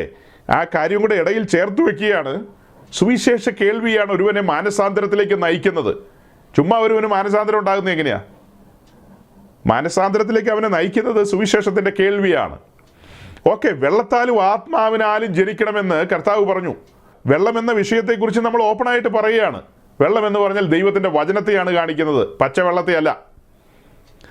ഏതെങ്കിലും തോട്ടിലെയോ കിണറിലെയോ പുഴയിലെയോ ഫിൽട്ടർ ചെയ്ത വെള്ളമോ മാമോദീസ തൊട്ടിയിൽ ഒഴിച്ചിട്ട് പുരോഹിതൻ ഇങ്ങനെ അതിലേക്ക് പരിശുദ്ധ റൂഹായെ ആവസിച്ച് പരിശുദ്ധ റൂഹ അതിലേക്ക് ആവസിക്കട്ടെ എന്ന് പറഞ്ഞ് കൈ വിറപ്പിച്ചാലൊന്നും കാര്യം നടക്കില്ല. മാമോദീസ തൊട്ടിയുടെ മുകളിലേ തൊട്ടിക്കകത്ത് വെള്ളമുണ്ട്, പുരോഹിതൻ ഇങ്ങനെ കൈ വിറപ്പിച്ചതിലേക്ക് പരിശുദ്ധ റൂഹായുടെ ആവാസത്തിന് വേണ്ടി ഒന്നും പറഞ്ഞാൽ അങ്ങനെ ആവസിക്കില്ലെന്നേ, വെള്ളത്തിലൊന്നും ആവസിക്കില്ല. അതൊന്നും അല്ല അതിൻ്റെ പൊരുളും അതിൻ്റെ അർത്ഥമൊന്നും. അർത്ഥം അറിയാതെ നമ്മൾ നമ്മുടെ ആചാരങ്ങളും ചടങ്ങുകളും ഉന്തിത്തള്ളി കൊണ്ടുപോയിക്കൊണ്ടിരിക്കുകയാണ്. അതിൽ നിന്ന് മോചനം പ്രാപിച്ചു വന്ന ദൈവജനത്തെ ഓർത്ത് ഞാൻ ദൈവത്തെ സ്തുതിക്കുകയാണ്. കണ്ണ് തുറന്നല്ലോ, ദൈവമേ, പെട്ടുപോയേനെ, തീപ്പൊയ്കയിലെത്തി അവസാനിച്ചേനെ, തമ്പുരാൻ രക്ഷിച്ചു. കാര്യങ്ങൾ തിരിഞ്ഞു കിട്ടിയില്ലേ? ഇതൊരു ഭാഗ്യാവസ്ഥയല്ലേ? ഇതറിയാതെ അനേകര് കണ്ടില്ലേ UK എന്നൊക്കെ മണ്ടത്തരം എഴുതി വിടുന്നത്. നിങ്ങൾ ആരെങ്കിലും അങ്ങനെ ചെയ്യുമോ? എൻ്റെ ദൈവമേ, നിങ്ങളെ വെടിവെച്ചു വന്നാൽ നിങ്ങളങ്ങനെ ചെയ്യില്ല. അതിൻ്റെ കാരണം എന്നാ? വിവേകം ഉദിച്ചു, പരിജ്ഞാനം ലഭിച്ചു, ക്രിസ്തു അകത്ത് വസിക്കുകയല്ലേ. മഹത്വത്തിൻ്റെ പ്രത്യാശയായി ക്രിസ്തു അകത്ത് വസിക്കുന്നവരാണ് എന്നെ കേട്ടുകൊണ്ടിരിക്കുന്നത്. ഭാഗ്യാവസ്ഥയാണ്. അപ്പോൾ വെള്ളത്താലും ആത്മാവിനാലെന്ന് പറയുമ്പോൾ അവിടെ വെള്ളം പച്ചവെള്ളമല്ല, ദൈവത്തിൻ്റെ വചനത്തെയാണ് കാണിക്കുന്നത്, വചനത്തെയാണ് കാണിക്കുന്നത്. അപ്പോൾ അതിന് നമുക്ക് 2-3 വാക്യങ്ങൾ വേഗം വായിക്കാം. 1 പത്രോസ് 1:23, 1 Peter chapter 1 verse 23. അങ്ങനെ ചില വാക്യങ്ങൾ വായിച്ച് നമുക്ക് ഈ വീണ്ടും ജനനവും മാമോദീസായും കൂടെ ഒന്ന് കണക്ട് ചെയ്യണമെന്നുണ്ടായിരുന്നു. സമയം ഒത്തിരി മുന്നോട്ട് പോയി. ഞങ്ങളിന്ന് വളരെ സജ്ജമായിട്ട് തന്നെയാണ് അതിനൊക്കെ വേണ്ടി ഇരിക്കുന്നത്. നിങ്ങളെല്ലാം മാമോദീസ തൊട്ടിയിൽ ഇറക്കാൻ പ്ലാൻ ചെയ്തിട്ട് തന്നെയാണ് ഇരിക്കുന്നത്. ഇന്ന് നീണ്ട മാമോദീസകൾ ഇവിടെ നടത്താനിരിക്കുകയായിരുന്നു, പക്ഷേ അത് നടപടിയാവും തോന്നുന്നില്ല. സമയം മുന്നോട്ട് ഇടിച്ചിടിച്ച് പോയിക്കൊണ്ടിരിക്കുകയാണ്. സാരമില്ല, കർത്താവ് വരാൻ താമസിച്ചാൽ അവിടെ നിന്ന് ആയുസ് തന്നാൽ നമുക്ക് അടുത്ത ആഴ്ച മാമോദീസ നടത്താം. 2 മാസം പ്രായമായതിനെ 3 മാസം പ്രായമായതിനെ എല്ലാത്തിനും അടുത്ത ആഴ്ച മുക്കിയേക്കാം. ഈ ആഴ്ച ഇങ്ങനെ പോട്ടെ. വീണ്ടും ജനനത്തെക്കുറിച്ച് നമുക്ക് പറയാം. വായിച്ചാട്ടെ.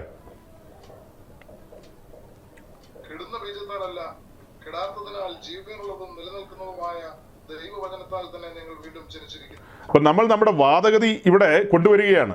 ഒന്നാമത്തെ വാദഗതി തുടങ്ങുകയാണ്. യോഹന്നാൻ 3 പറയുന്ന വെള്ളം വചനത്തെ കാണിക്കുന്നു. ആ കാര്യം ഒന്നുകൂടെ തെളിയാൻ വേണ്ടിയിട്ടാണ് ഈ പത്രോസിൻ്റെ ലേഖനത്തിലെ വാക്യം വായിച്ചത്. കെടുന്ന ബീജത്താലല്ല, അതായത് നശിച്ചു പോകുന്ന വിത്തിനാലല്ല, കെടാത്തതും ജീവനുള്ളതും നിലനിൽക്കുന്നതുമായ വിത്ത്.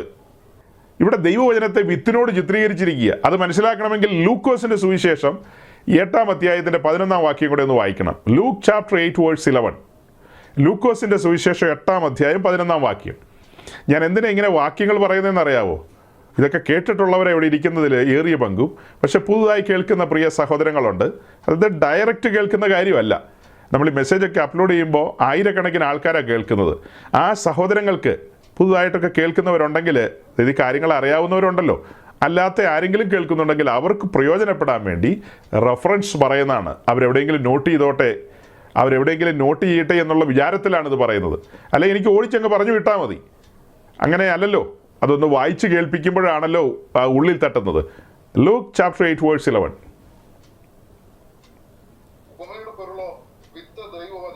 ഇത്രയേ ഉള്ളൂ. ഉപമയുടെ പൊരുളോ വിത്ത് ദൈവവചനം. വിതയ്ക്കുന്ന കാര്യം പറയുന്നൊരു അധ്യായമാണത്. വിത്ത് വിതയ്ക്കുന്ന കാര്യം ഇങ്ങനെ പറഞ്ഞു പോവുക.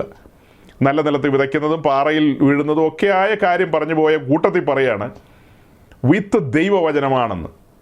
അപ്പോൾ പത്രോസ് പറഞ്ഞു, കെടുന്ന ബീജത്താലല്ല വീണ്ടും ജനിക്കുന്നത്. അത് 1:23.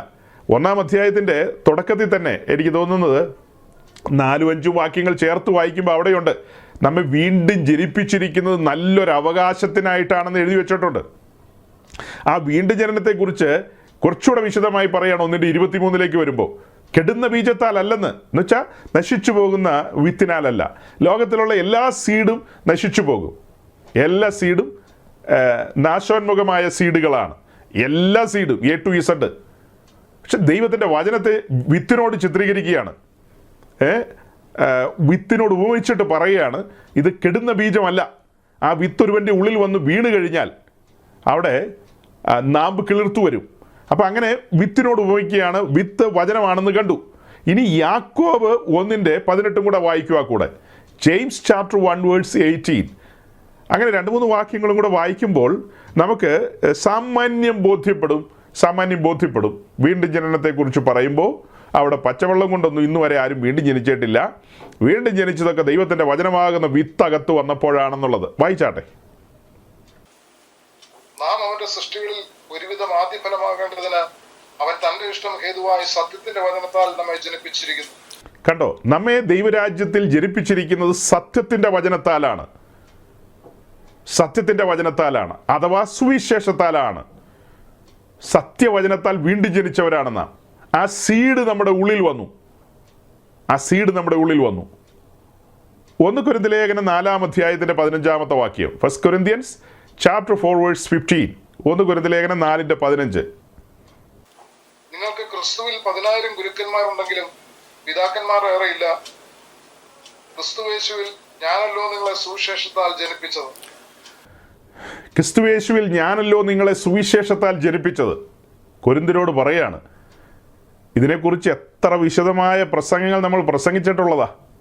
ഇവിടെ ഇരിക്കുന്ന ബഹുഭൂരിപക്ഷം പേര് കേട്ടിട്ടുള്ളതാ. വളരെ സമയമെടുത്ത്, വളരെ ആധികാരികമായി പൗലോസിൻ്റെ യാത്രകൾ, മിഷൻ യാത്രകൾ, 2ാം യാത്ര, അതങ്ങനെ യൂറോപ്പിലേക്ക് വരുന്നത്, മാസിഡോണിയയിൽ നിന്ന് പ്രയാണം ആരംഭിക്കുന്നത്, അത് കൊരിന്തിൽ അവസാനിക്കുന്നത്, തീത്തോസിസ്തോസിൻ്റെ വീട്ടിലുള്ള പ്രസംഗം, അടുത്തടുത്ത് നിന്ന് കണ്ടവരാ നമ്മൾ.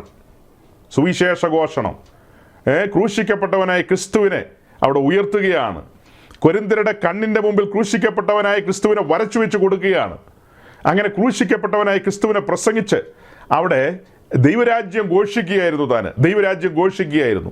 ആ സുവിശേഷത്താൽ അനേകരെ ദൈവ കുടുംബത്തിലേക്ക് കൊണ്ടുവരികയാണ്. വീണ്ടും ജനനത്തിൽ ഒരുവൻ വരുന്നത് ദൈവകുടുംബത്തിലാണ്. വീണ്ടും ജനനത്തിൽ ഒരുവൻ വരുന്നത് ദൈവരാജ്യത്തിലാണ്. വീണ്ടും ജനനത്തിൽ ഒരുവൻ വരുന്നത് ദൈവസഭയുടെ ഭാഗമാകുവാനാണ്. അങ്ങനെ വിവിധ നിലകളിൽ ഇതൊക്കെ പറയുന്നത്. വീണ്ടും ജനിച്ച ഒരുവൻ ദൈവസഭയുടെ കെട്ടുപണിയുടെ ഭാഗമായി തീരുകയാണ്. താനും ആ സമർപ്പണത്തിലേക്ക് വരികയാണ് പണിയപ്പെടുവാനായിട്ട്. ഓക്കെ, ഇവിടെ ഈ വാക്യത്തിലൂടെ എന്താ സ്ഥാപിക്കാൻ ശ്രമിച്ചത്? വെള്ളത്താലും ആത്മാവിനാലും എന്ന് നിക്കോദീമോസിനോട് പറഞ്ഞതിൻ്റെ പൊരുൾ തിരിക്കുകയായിരുന്നു. സുവിശേഷത്തിൽ അങ്ങനെ ഒരു സെൻറ്റൻസേ ഉള്ളൂ. ആ സെൻറ്റൻസിൻ്റെ വിശദീകരണം പരിശുദ്ധാത്മാവ് തൻ്റെ അപ്പോസ്തലന്മാരിലൂടെ പിന്നത്തേതിൽ വെളിപ്പെടുത്തുകയാണ്. യോഹന്നാൻ 3-ാം അധ്യായം എഴുതിയതാരാ? യോഹന്നാനാ. എഴുതിപ്പിച്ചതാരാ? പരിശുദ്ധാത്മാവ്. അത് കഴിഞ്ഞിട്ട് ഈ കാണായ വാക്യങ്ങളൊക്കെ ഈ ലേഖനങ്ങളിൽ നിന്നൊക്കെ വായിച്ചപ്പോൾ അതൊക്കെ എഴുതിപ്പിച്ചതാരാ? സെയിം പരിശുദ്ധാത്മാവ് തന്നെയല്ലേ? അപ്പോൾ ഇതിൻ്റെ വിശദീകരണം എന്ന് പറയുന്നത് ഇത് പല സ്ഥലത്തായിട്ടാണ് കിടക്കുന്നത്. അത് പുതിയ നിയമസഭയിലെ ശുശ്രൂഷകന്മാർ, പള്ളിയിലച്ചന്മാരുടെ കാര്യമല്ല പറയുന്നത്. പുതിയ നിയമസഭയിലെ ശുശ്രൂഷകന്മാരുടെ ശ്രേണി, ആ ശ്രേണി നമ്മൾ കാണുന്ന എഫേസ്യ ലേഖനം 4-ാം അധ്യായത്തിലാണ്. അപ്പസ്തോലന്മാർ മുതൽ ഉപദേഷ്ടാക്കന്മാർ എന്ന ആ ഗണം, 5 വിധ ശുശ്രൂഷ, 5-fold മിനിസ്ട്രി, അതിൽപ്പെട്ട ഒരുവനാണ് പാസ്റ്റർ, ഇവാഞ്ചലിസ്റ്റ്, പ്രോഫറ്റ്, പിന്നെ എന്താ ഈ പറയുന്നവരെല്ലാം. ഇവര് സുവിശേഷം ഘോഷിക്കും. അവരിലൂടെയാണ് ഇതിൻ്റെ വിശദീകരണങ്ങൾ വരുന്നത്. വെള്ളത്താലും ആത്മാവിനാലെന്ന് പറഞ്ഞാൽ എവിടെയെങ്കിലും പോയി ആരോടെങ്കിലോടും ചോദിച്ചിട്ട് കാര്യമില്ല. 15 വർഷം ഇന്ത്യൻ ഫിലോസഫി പഠിച്ച ആളോട് വെള്ളത്താലും ആത്മാവിനാലും വീണ്ടും ജനിക്കുക എന്ന് പറഞ്ഞാൽ അതെന്താന്ന് ചോദിച്ചാൽ അയാളെന്ത് പറയാനാ? 15 വർഷം ഗ്രീക്ക് ഫിലോസഫി പഠിച്ച ഒരാളോട് എന്ന് ചോദിക്കുക, നമ്മുടെ കർത്താവ് ഈശോ മിശിഹാ ഇങ്ങനെ പറഞ്ഞിട്ടുണ്ടല്ലോ വെള്ളത്താലും ആത്മാവിനാലെന്നാ, അത് അങ്ങേരോട് ചോദിച്ചിട്ട് എന്നാ കാര്യം? ഗ്രീക്ക് ഫിലോസഫി ഇതുമായിട്ട് എന്നാ കണക്ഷൻ എനിക്ക് മനസ്സിലാകുന്നില്ല. ഇത് ക്രിസ്ത്യൻ ഫിലോസഫിയാണ് ഞങ്ങൾ പറയുന്നത്. ക്രിസ്ത്യൻ ഫിലോസഫി അനുസരിച്ച് ഇത് എന്താ കാര്യം? വെള്ളത്താലും ആത്മാവിനാലെന്ന് പറഞ്ഞാൽ ദൈവത്തിൻ്റെ വചനമാകുന്ന വിത്തൊരുവൻ്റെ ഉള്ളിൽ വരണം, സീഡ് അകത്ത് വരണം. എങ്ങനെയാ സീഡ് അകത്ത് വരുന്നത്? ആ സീഡ് എങ്ങനെയാ അകത്ത് വരുന്നത്? ജെറമായ ചാപ്റ്റർ 4 verse 3, യിരെമ്യാവിൻ്റെ പുസ്തകം 4-ാം അധ്യായത്തിന് 3-ാം വാക്യം കൂടെ വായിച്ചേ. യഹൂദ പുരുഷന്മാരോടും യെരൂശലേമ്യരോടും യഹോവ ഇപ്രകാരം അരുളിച്ചെയ്യുന്നു, നിങ്ങൾ മുള്ളുകളുടെ ഇടയിൽ വിതയ്ക്കാതെ തരിശുനിലം ഉഴുവേ. യഹൂദ പുരുഷന്മാരോടും യെരൂശലേം നിവാസികളോട് യഹോവയായ ദൈവം പറയുന്നത് എന്താ? നിങ്ങൾ മുള്ളുകളുടെ ഇടയിൽ കൊണ്ടുപോയി വിതയ്ക്കരുത്, പകരം തരിശുനിലം ഉഴുതുമറിക്കുക, പ്ലോ ചെയ്യുക. അങ്ങനെ ഉഴുതുമറിച്ച് അവിടെ വിത്ത് വിതയ്ക്കാനാണ് പറയുന്നത്. തരിശുനിലം ഉഴുതുമറിച്ച്. അപ്പോൾ യഥാർത്ഥ സുവിശേഷ വേല, സുവിശേഷ ഘോഷണം, അപ്പോസ്തലന്മാരുടെ പ്രേഷിത ദൗത്യം എന്നൊക്കെ പറഞ്ഞു കഴിഞ്ഞാൽ എന്താ? നമ്മൾ അപ്പോസ്തല പ്രവൃത്തി 18-ാം അധ്യായത്തിലേക്ക് വരുമ്പോൾ കാണുന്നുണ്ട് പൗലോസ് കൊരിന്തിൽ വരുന്നത്. അവിടെ വന്ന് യഹൂദന്മാരുടെ സിനഗോഗിൽ പ്രസംഗിക്കുന്നു, അവിടെ നിന്ന് ആട്ടി ഓടിക്കുന്നു. പിന്നീട് തനിക്കൊരു വാതിൽ തുറന്നു കിട്ടുകയാണ്, പിന്നീട് തനിക്ക് ഒരു ഡോർ തുറന്നു കിട്ടുകയാണ്. പള്ളിപ്രമാണിയായ അഥവാ സിനഗോഗിലെ ഒരു പ്രധാനപ്പെട്ട ആളായ തീത്തോസിസ്തോസിൻ്റെ ഭവനത്തിലേക്ക്.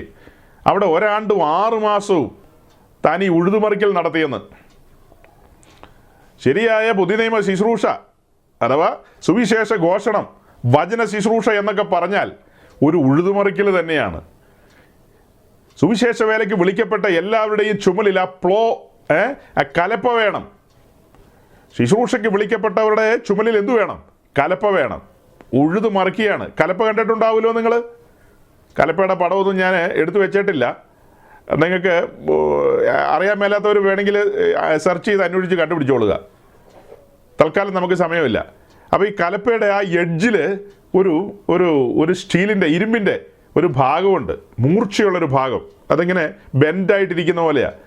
അതാണ് മണ്ണിലേക്ക് ഇങ്ങനെ ആഴ്ന്നിറങ്ങുന്നത്. അത് മണ്ണിലേക്ക് ആഴ്ന്നിറങ്ങുകയാണ്. എന്നിട്ട് മണ്ണ് ഇങ്ങനെ പൊട്ടിച്ച് എന്ന് പറഞ്ഞാൽ ഉഴുതു മറിച്ചങ്ങ് പോവുകയാണ്. മണ്ണ് ഇളക്കുകയാണ്, തറഞ്ഞു കിടക്കുകയാണ്, നൂറ്റാണ്ടുകളായി തറഞ്ഞു കിടക്കുകയാണ്. തരിശു നിലങ്ങളാണ്, മുള്ളും പറക്കരയും മാത്രം അവിടെ വളർന്നു നിൽക്കുന്നുള്ളൂ. അതാണ് വാട്സപ്പിലൂടെ ഇങ്ങനത്തെ സന്ദേശങ്ങൾ വരുന്നത്. ഈ പറഞ്ഞ പുള്ളികളുടെ എല്ലാം മുള്ളും പറക്കരയാണ് വളർന്നു നിൽക്കുന്നത്. മാന്യമായ ഒരു സെൻറ്റൻസ് എഴുതി അയക്കാനും മറ്റൊരു മനുഷ്യനോട് എങ്ങനെയാണ് പെരുമാറേണ്ടതെന്ന് പോലും അറിയില്ല. കാരണം എന്നാ? മുള്ളു വളർന്നു നിൽക്കുക. മറ്റൊരു കാരണം എന്നാ? തറഞ്ഞു കിടക്കുകയാണ്. മനുഷ്യത്വം എന്ന് പറയുന്നത് പോലും ഇല്ല. തറഞ്ഞു കിടക്കുകയാണ്, ഉറഞ്ഞു കിടക്കുകയാണ്. അവിടെയാണ് അഭിഷേകം പ്രാപിച്ച ദൈവത്തിൻ്റെ ദാസന്മാർ കലപ്പയുമായി കടന്നു ചെന്ന് ഉഴുതുമറിക്കണം. എല്ലാവരും നിന്നൊന്നും തരില്ല. ഉഴുതുമറിക്കാനെങ്കിൽ ചെല്ലുമ്പോൾ എന്നാ ഉഴുതോളാൻ പറഞ്ഞ് ഇങ്ങനെ നെഞ്ചും പിരിച്ച് നിന്ന് തരികയാണോ? ഉഴുതോളാൻ പറഞ്ഞ് അങ്ങനെയൊന്നുമല്ല. അവരെയെല്ലാം നിയന്ത്രിക്കുന്ന ശക്തികളുണ്ട്. അതിനാണ് സുവിശേഷത്തിൽ പറയുന്നത്, ആ നിയന്ത്രിക്കുന്ന ശക്തി, ആ ബലവാനെ പിടിച്ചു കെട്ടണം. എന്നിട്ട് വേണം ഇവനെ ഉഴുതുമറിക്കാൻ. ആ ബലവാനെ എന്ത് ചെയ്യണം? പിടിച്ചു കെട്ടണം. അതുകൊണ്ടാണ് പുതിയ നിയമ ശുശ്രൂഷയിലേക്ക് നമ്മൾ നോക്കുമ്പോൾ ഒറ്റയാൾ മിനിസ്ട്രികളല്ല കാണുന്നത്. അവിടെ എല്ലാം പൗലോസിൻ്റെ കൂടെ ബർന്നബാസ് ഉണ്ടാവും. ബർന്നബാസിന് സമയം കിട്ടിയില്ലെങ്കിൽ നമുക്ക് സില്ലനോസുണ്ട്. സില്ലനോസിന് സമയമില്ല, തിമത്തിയോസ് കൂടെയുണ്ട്. പത്രോസിൻ്റെ കൂടെ മർക്കോസുണ്ട്. പത്രോസിൻ്റെ കൂടെ ബർന്നബാസുണ്ട്. അങ്ങനെയൊക്കെയാണ്. അതേസമയം പഴയ നിയമത്തിൽ ഓരോ പ്രവാചകന്മാരിങ്ങനെ ഇറങ്ങി വരികയാണ്. അവർ ചരിത്രത്തിലേക്ക് ഇങ്ങനെ നടന്നു വരികയാണ്. പുതിയ നിയമത്തിലേക്ക് വരുമ്പോൾ അങ്ങനെയല്ല. യോഹന്നാൻ സ്നാപകൻ പോലും യോർദാൻ്റെ കരയിൽ തനിച്ചു നിന്നാണ് പടപൊരുതിയത്. പക്ഷെ പുതിയ നിയമത്തിൽ വരുമ്പോൾ ഈരണ്ടായിട്ടാണ് കർത്താവ് അയച്ചത്. അതായത് വൺമാൻ ഷോയും വ്യക്തിപരമായ കാര്യങ്ങളൊന്നും അല്ല ഇവിടെ. സ്വന്തം പേരിനും പ്രശസ്തിക്കും വേണ്ടിയുള്ള കാര്യങ്ങളല്ല. ഇത് കൂട്ടുത്തരവാദിത്വമുള്ളൊരു കാര്യമാണ്. ഒരുവൻ ഉഴുതുകൊണ്ടിരിക്കുമ്പോൾ മറ്റൊരുവൻ ബലവാനെ പിടിച്ചു കെട്ടും. മറ്റൊരുവൻ, അതായത് വേറൊരുവൻ പ്രാർത്ഥനയിൽ പോരാടുകയല്ലേ. ഇവിടെ ഇത് ഒരാളുടെ ഒരു എഫേർട്ടല്ല ഇതിനകത്ത്. സഭ ഒന്നടങ്കം, വിശുദ്ധന്മാർ ഒന്നടങ്കം, ശുശ്രൂഷകന്മാർ ഒന്നടങ്കം ഈ കാര്യങ്ങളിലെല്ലാം ഭാഗഭാക്കാകുകയാണ്. ബൈബിൾ വളരെ അസന്നിഗ്ധമായി പറയല്ലേ ബലവാനെ പിടിച്ചു കെട്ടണമെന്ന്. പിടിച്ച് കെട്ടി ഉഴുതുമറിക്കണം. അങ്ങനെ ഉഴുതുമറിക്കപ്പെട്ട സ്ഥലത്തേക്ക് പരിശുദ്ധാത്മാവാണ് വിത്തുമായി വരുന്നത്. വിത്ത് അവിടെ കൊണ്ടുവരുന്ന ആരാ? പരിശുദ്ധ റൂഹ വിത്തുമായിട്ട് വരുന്നു. വിത്ത് അവൻ്റെ ഉള്ളിൽ നിക്ഷേപിക്കുകയാണ്. അങ്ങനെയാണ് ഒരു പുതുമനുഷ്യനുണ്ടാകുന്നത്. 2 മാസം പ്രായമായ കൊച്ചിൻ്റെ തലയിൽ കുറേ വെള്ളം കോരി ഒഴിച്ചാലൊന്നും പുതുമനുഷ്യനുണ്ടാകില്ല. ഇപ്പോൾ വായിച്ചില്ലേ, വേറെയും വാക്യങ്ങളുണ്ട് ഇതുപോലെ. വേറെയും വാക്യങ്ങളുണ്ട്. ആ വാക്യങ്ങളൊക്കെ പ്രതി നമ്മൾ മനസ്സിലാക്കേണ്ടത് എന്താ? ഉഴുതുമറിക്കണം. പാപത്തിൻ്റെ വേരുകളെല്ലാം പൊട്ടിക്കണം. ആദാമ്യ പ്രകൃതിയുടെ മേൽ കലപ്പ കടന്നു പോകണം. ആ ഫാളൻ നേച്ചറിലൂടെയൊക്കെ കലപ്പ കടന്നു പോകണം. ഉഴുതുമറിക്കണം. നിലം ഒരുങ്ങണം. ഒരുക്കപ്പെട്ട നിലത്തേക്ക് പരിശുദ്ധാത്മാവ് വിത്ത് കൊണ്ടുവരും. ഇങ്ങനെ തറഞ്ഞു കിടക്കുന്ന സ്ഥലത്ത് പരിശുദ്ധാത്മാവ് വിത്ത് കൊണ്ടുവരുമോ? ഇങ്ങനെ മുള്ളുകളുടെ ഇടയിൽ കൊണ്ടുപോയി പരിശുദ്ധാത്മാവ് വിതയ്ക്കുമോ? ഒരിക്കലുമില്ല സഹോദരങ്ങളെ, ഒരിക്കലുമില്ല. ഇതാണ് പാറ്റേൺ. ഇതാണ് അപ്പോസ്തോലികമായ പാറ്റേൺ. ഈ കഴിഞ്ഞ ദിവസം ഒരാളോട് ഞാൻ പറയാനിടയായി, ഞങ്ങൾ അപ്പോസ്തോലിക സഭക്കാർ ഇങ്ങനെയാണെന്ന് പറഞ്ഞപ്പോൾ, ദയവായി നിങ്ങൾ വേണേൽ ഞങ്ങളെ വെടിവെച്ച് കൊന്നു, എന്നാലും വേണ്ടില്ല, ഇനി മേലാൽ അങ്ങനെ പറയരുത്, കാല് പിടിക്കാം. നിങ്ങൾ അപ്പോസ്തോലിക സഭക്കാരാണെന്ന് മാത്രം പറയരുത്. താങ്ങാനുള്ള ശേഷിയില്ലെന്ന് പറയേണ്ടി വന്നു. അപ്പോസ്തോലൻ്റെ എന്ത് മണമാ ഉള്ളത്, എന്ത് ഗുണമാ ഉള്ളത്?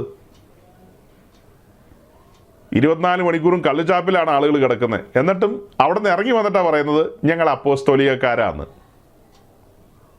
ഈ മലയാളക്കരയിലെ ഗവൺമെൻറ്റിനെ നിലനിർത്തുന്ന ആരാ? കേരളത്തിലെ നസ്രാണികളല്ലേ? അല്ലെ പിണറായി വിജയൻ കുത്തുവാള എടുത്തുകൊണ്ട് ഓടുന്ന സമയം അധികരിച്ചു. ആ ഗവൺമെൻറ് റൺ ചെയ്യുന്നത് എങ്ങനെയാ? ഗൾഫിലുള്ള ആൾക്കാർ പൈസ അയച്ചു കൊടുത്തോണ്ടാണോ? ഒന്നുമല്ല. മലയാളക്കരയിലെ നസ്രാണികൾ കള്ള് കുടിച്ചിട്ട് അതിൻ്റെ റവന്യൂ വന്ന് പെട്ടിക്കകത്ത് വീണ് ആ റവന്യൂ എടുത്തിട്ടാണ് മാസം ശമ്പളം കൊടുക്കുന്നത്. ആ ഗവൺമെൻറ്റിനെ താങ്ങി നിർത്തുന്നാരാ? ഈ മാമോദീസ വെള്ളം തലയിൽ വീണെന്ന് പറഞ്ഞ പാർട്ടികൾ. എന്നിട്ട് ഇടയ്ക്ക് തട്ടിവിടും അപ്പോസ്തോലികെന്ന്. ഞങ്ങളിത് പരിഹസിക്കാനൊന്നും പറയുന്നതല്ല. വേണമെങ്കിൽ കുറച്ചുകൂടെ ലളിതമായിട്ടൊക്കെ പറയാം. വേണ്ടാന്ന് വെച്ചിട്ട് തന്നെയാണ്. ഇങ്ങനെ തന്നെ പോട്ടെ. ഞാൻ നേരത്തെ ചിന്തിച്ചു, ദൈവമേ നമ്മുടെ സഹോദരങ്ങൾക്ക് ഹർട്ടാകുമല്ലോ എന്നൊക്കെ. എന്ത് ഹർട്ടിങ്? ഒരു ഹർട്ടിങ്ങും ഇല്ല. ചരിത്രത്തിൽ കിടക്കട്ടെ. അങ്ങനെ ചരിത്രത്തിൽ കിടക്കട്ടെ. മാനസാന്തരപ്പെടുക. ഒരു മനുഷ്യൻ്റെ ആത്മാവിന് മുഴുലോകത്തെക്കാളും വിലയുണ്ട്. എന്തെങ്കിലും കഥകളിൽ അഭിരമിക്കാതെ വിശുദ്ധ തിരുവെഴുത്തിലേക്ക് തിരിയാൻ നോക്കുക. വചനം എന്തു പറയുന്നു? ഏറ്റവും അടിത്തട്ടിൽ നിന്നാണ് ഞങ്ങൾ സംസാരിക്കുന്നത്. അടിത്തട്ടിൽ നിന്ന്. ഇനി താഴേക്ക് പോകാൻ സ്ഥലമില്ല. വീണ്ടും ജനനം. അതിൽ താഴേക്ക് എന്ത് പറയാനാ? വീണ്ടും ജനനം. വെള്ളത്താലും ആത്മാവിനാലും എന്ന് പറഞ്ഞാൽ അവിടെ രണ്ടാം ഭാഗം ആത്മാവിനാലെന്നുള്ളത് വിശദമായില്ല. വെള്ളത്താലും ആത്മാവിനാലെന്ന് പറഞ്ഞു കഴിയുമ്പോൾ ഇപ്പോൾ പറഞ്ഞതിനകത്തുണ്ട്. നിങ്ങൾ ഗ്രഹിച്ചോന്നറിയില്ല. ഈ ഒരുങ്ങിയ നിലത്ത് വിത്തുമായി വരുന്നത് പരിശുദ്ധാത്മാവാണ്. പരിശുദ്ധാത്മ സഹായത്താലാണ് വീണ്ടും ജനനം നടക്കുന്നത്. കർത്താവ് നിയോഗിച്ച ശുശ്രൂഷകന്മാർ സുവിശേഷം എന്ന കലപ്പ കൊണ്ട് ഉഴുതുമറിക്കുകയാണ്. ഉഴുതുമറിക്കപ്പെട്ട ആ നിലത്തിൽ, ഒരുങ്ങിയ നിലത്തിൽ, ഒരുക്കപ്പെട്ട നിലത്തിലേക്ക് പരിശുദ്ധ റൂഹ വിത്തുമായി വരുന്നു. വെള്ളത്താലും ആത്മാവിനാലും പരിശുദ്ധാത്മ സഹായത്താലാണ് വീണ്ടും ജനനം നടക്കുന്നത്. ഇതിനെക്കുറിച്ച് നമ്മൾ യോഹന്നാൻ 6-ാം അധ്യായത്തിലേക്ക് വരുമ്പോൾ നമുക്കൊരു വാക്യം വായിക്കാം. 6:44. Gospel John chapter 6 verse 44. എന്നെ അയച്ച പിതാവ് ആകർഷിച്ചിട്ടല്ലാതെ ആർക്കും എന്റെ അടുക്കൽ വരുവാൻ കഴിയുകയില്ല. ഞാൻ ഒടുക്കത്തെ നാളിൽ അവനെ ഉയർത്തെഴുന്നേൽപ്പിക്കും. ഒരു സമയത്ത് നമ്മൾ ഏറ്റവും അധികമായി സംസാരിച്ചിട്ടുള്ളൊരു വാക്യമാണ്. പലരുടെ ഉള്ളിൽ മനഃപ്പാടമായിട്ടുണ്ടെന്ന് എനിക്കറിയാം. മറന്നു പോയിട്ടുണ്ടെങ്കിൽ ഒന്നുകൂടെ ഓർത്തുകൊള്ളട്ടെ എന്ന് ഓർത്താണ് വീണ്ടും ഇടയ്ക്കിടയ്ക്ക് ഇങ്ങനെ വായിക്കണമല്ലോ. എന്നെ ഭയങ്കരമായി ആനന്ദിപ്പിച്ചിട്ടുള്ളൊരു വാക്യമാണ്. എൻ്റെ പിതാവിനാൽ ആകർഷിക്കപ്പെട്ടിട്ടല്ലാതെ ആർക്കും എൻ്റെ അടുക്കൽ വരുവാൻ കഴിയില്ല. അങ്ങനെ വന്നവരെ ഒടുക്കത്തെ നാളിൽ ഞാൻ ഉയർപ്പിക്കും. അതാണ് കർത്താവ് പറയുന്നത്.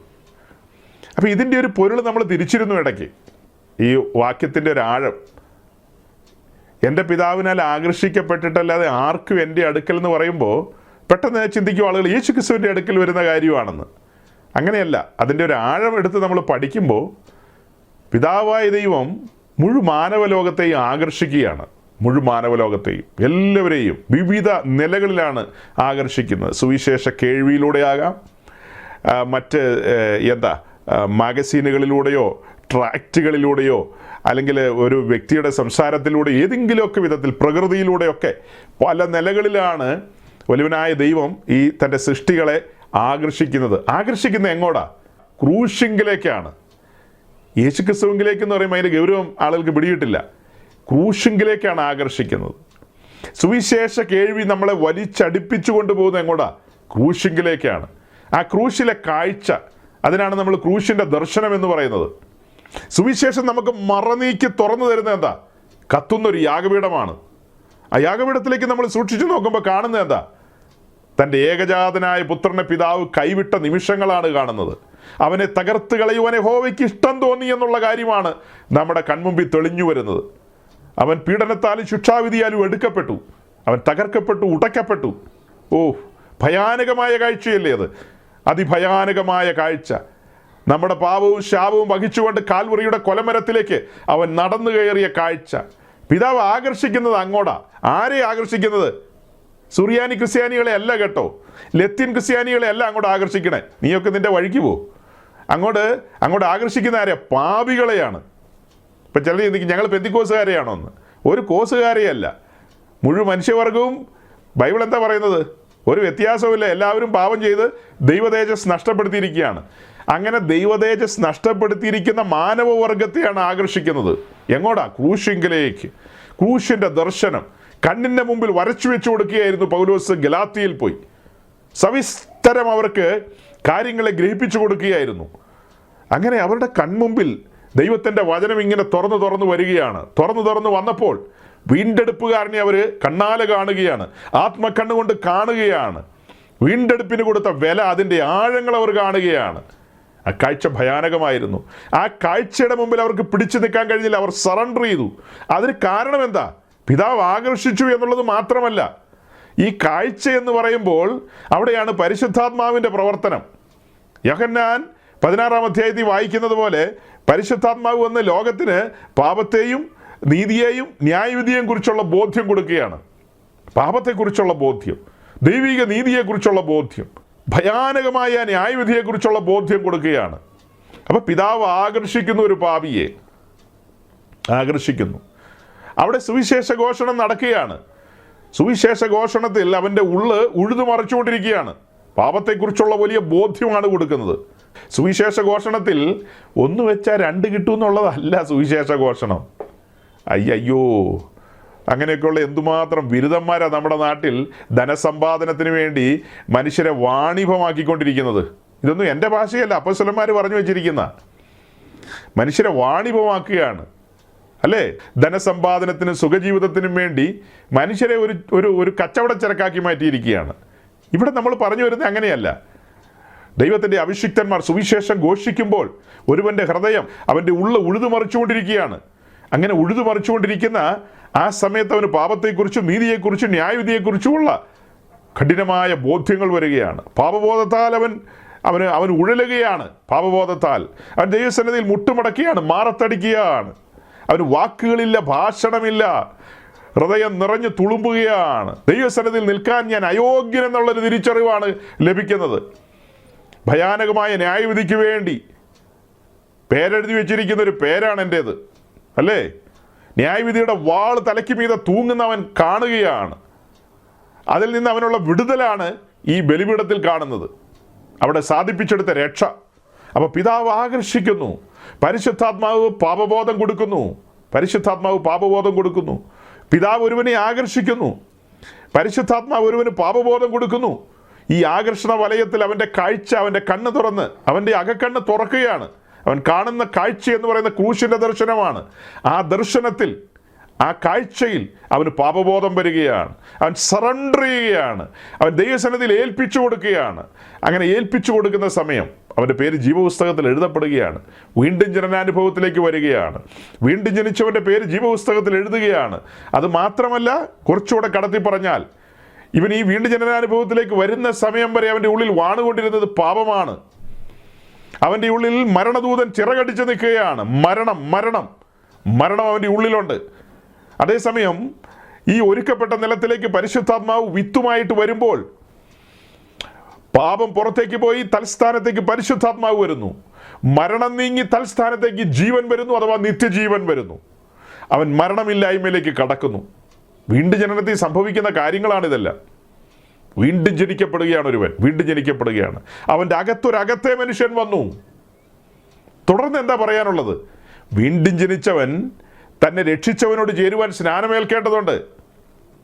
ഇതൊക്കെ വിസ്തരിച്ച് പറഞ്ഞു വെച്ചിരിക്കുന്നതാണ് മുൻകാലങ്ങളിൽ. പക്ഷെ സാരമില്ല, വീണ്ടും പറഞ്ഞെന്നോർത്തൊന്നും കുഴപ്പമില്ല. ദൈവം അനുവദിച്ച നമുക്ക് അടുത്ത ആഴ്ച കുറച്ച് കാര്യങ്ങൾ, ആ കാര്യങ്ങളെ തെറ്റായി കൈകാര്യം ചെയ്യുന്നതും കൂടെ നമുക്ക് പറയേണ്ടതുണ്ട്.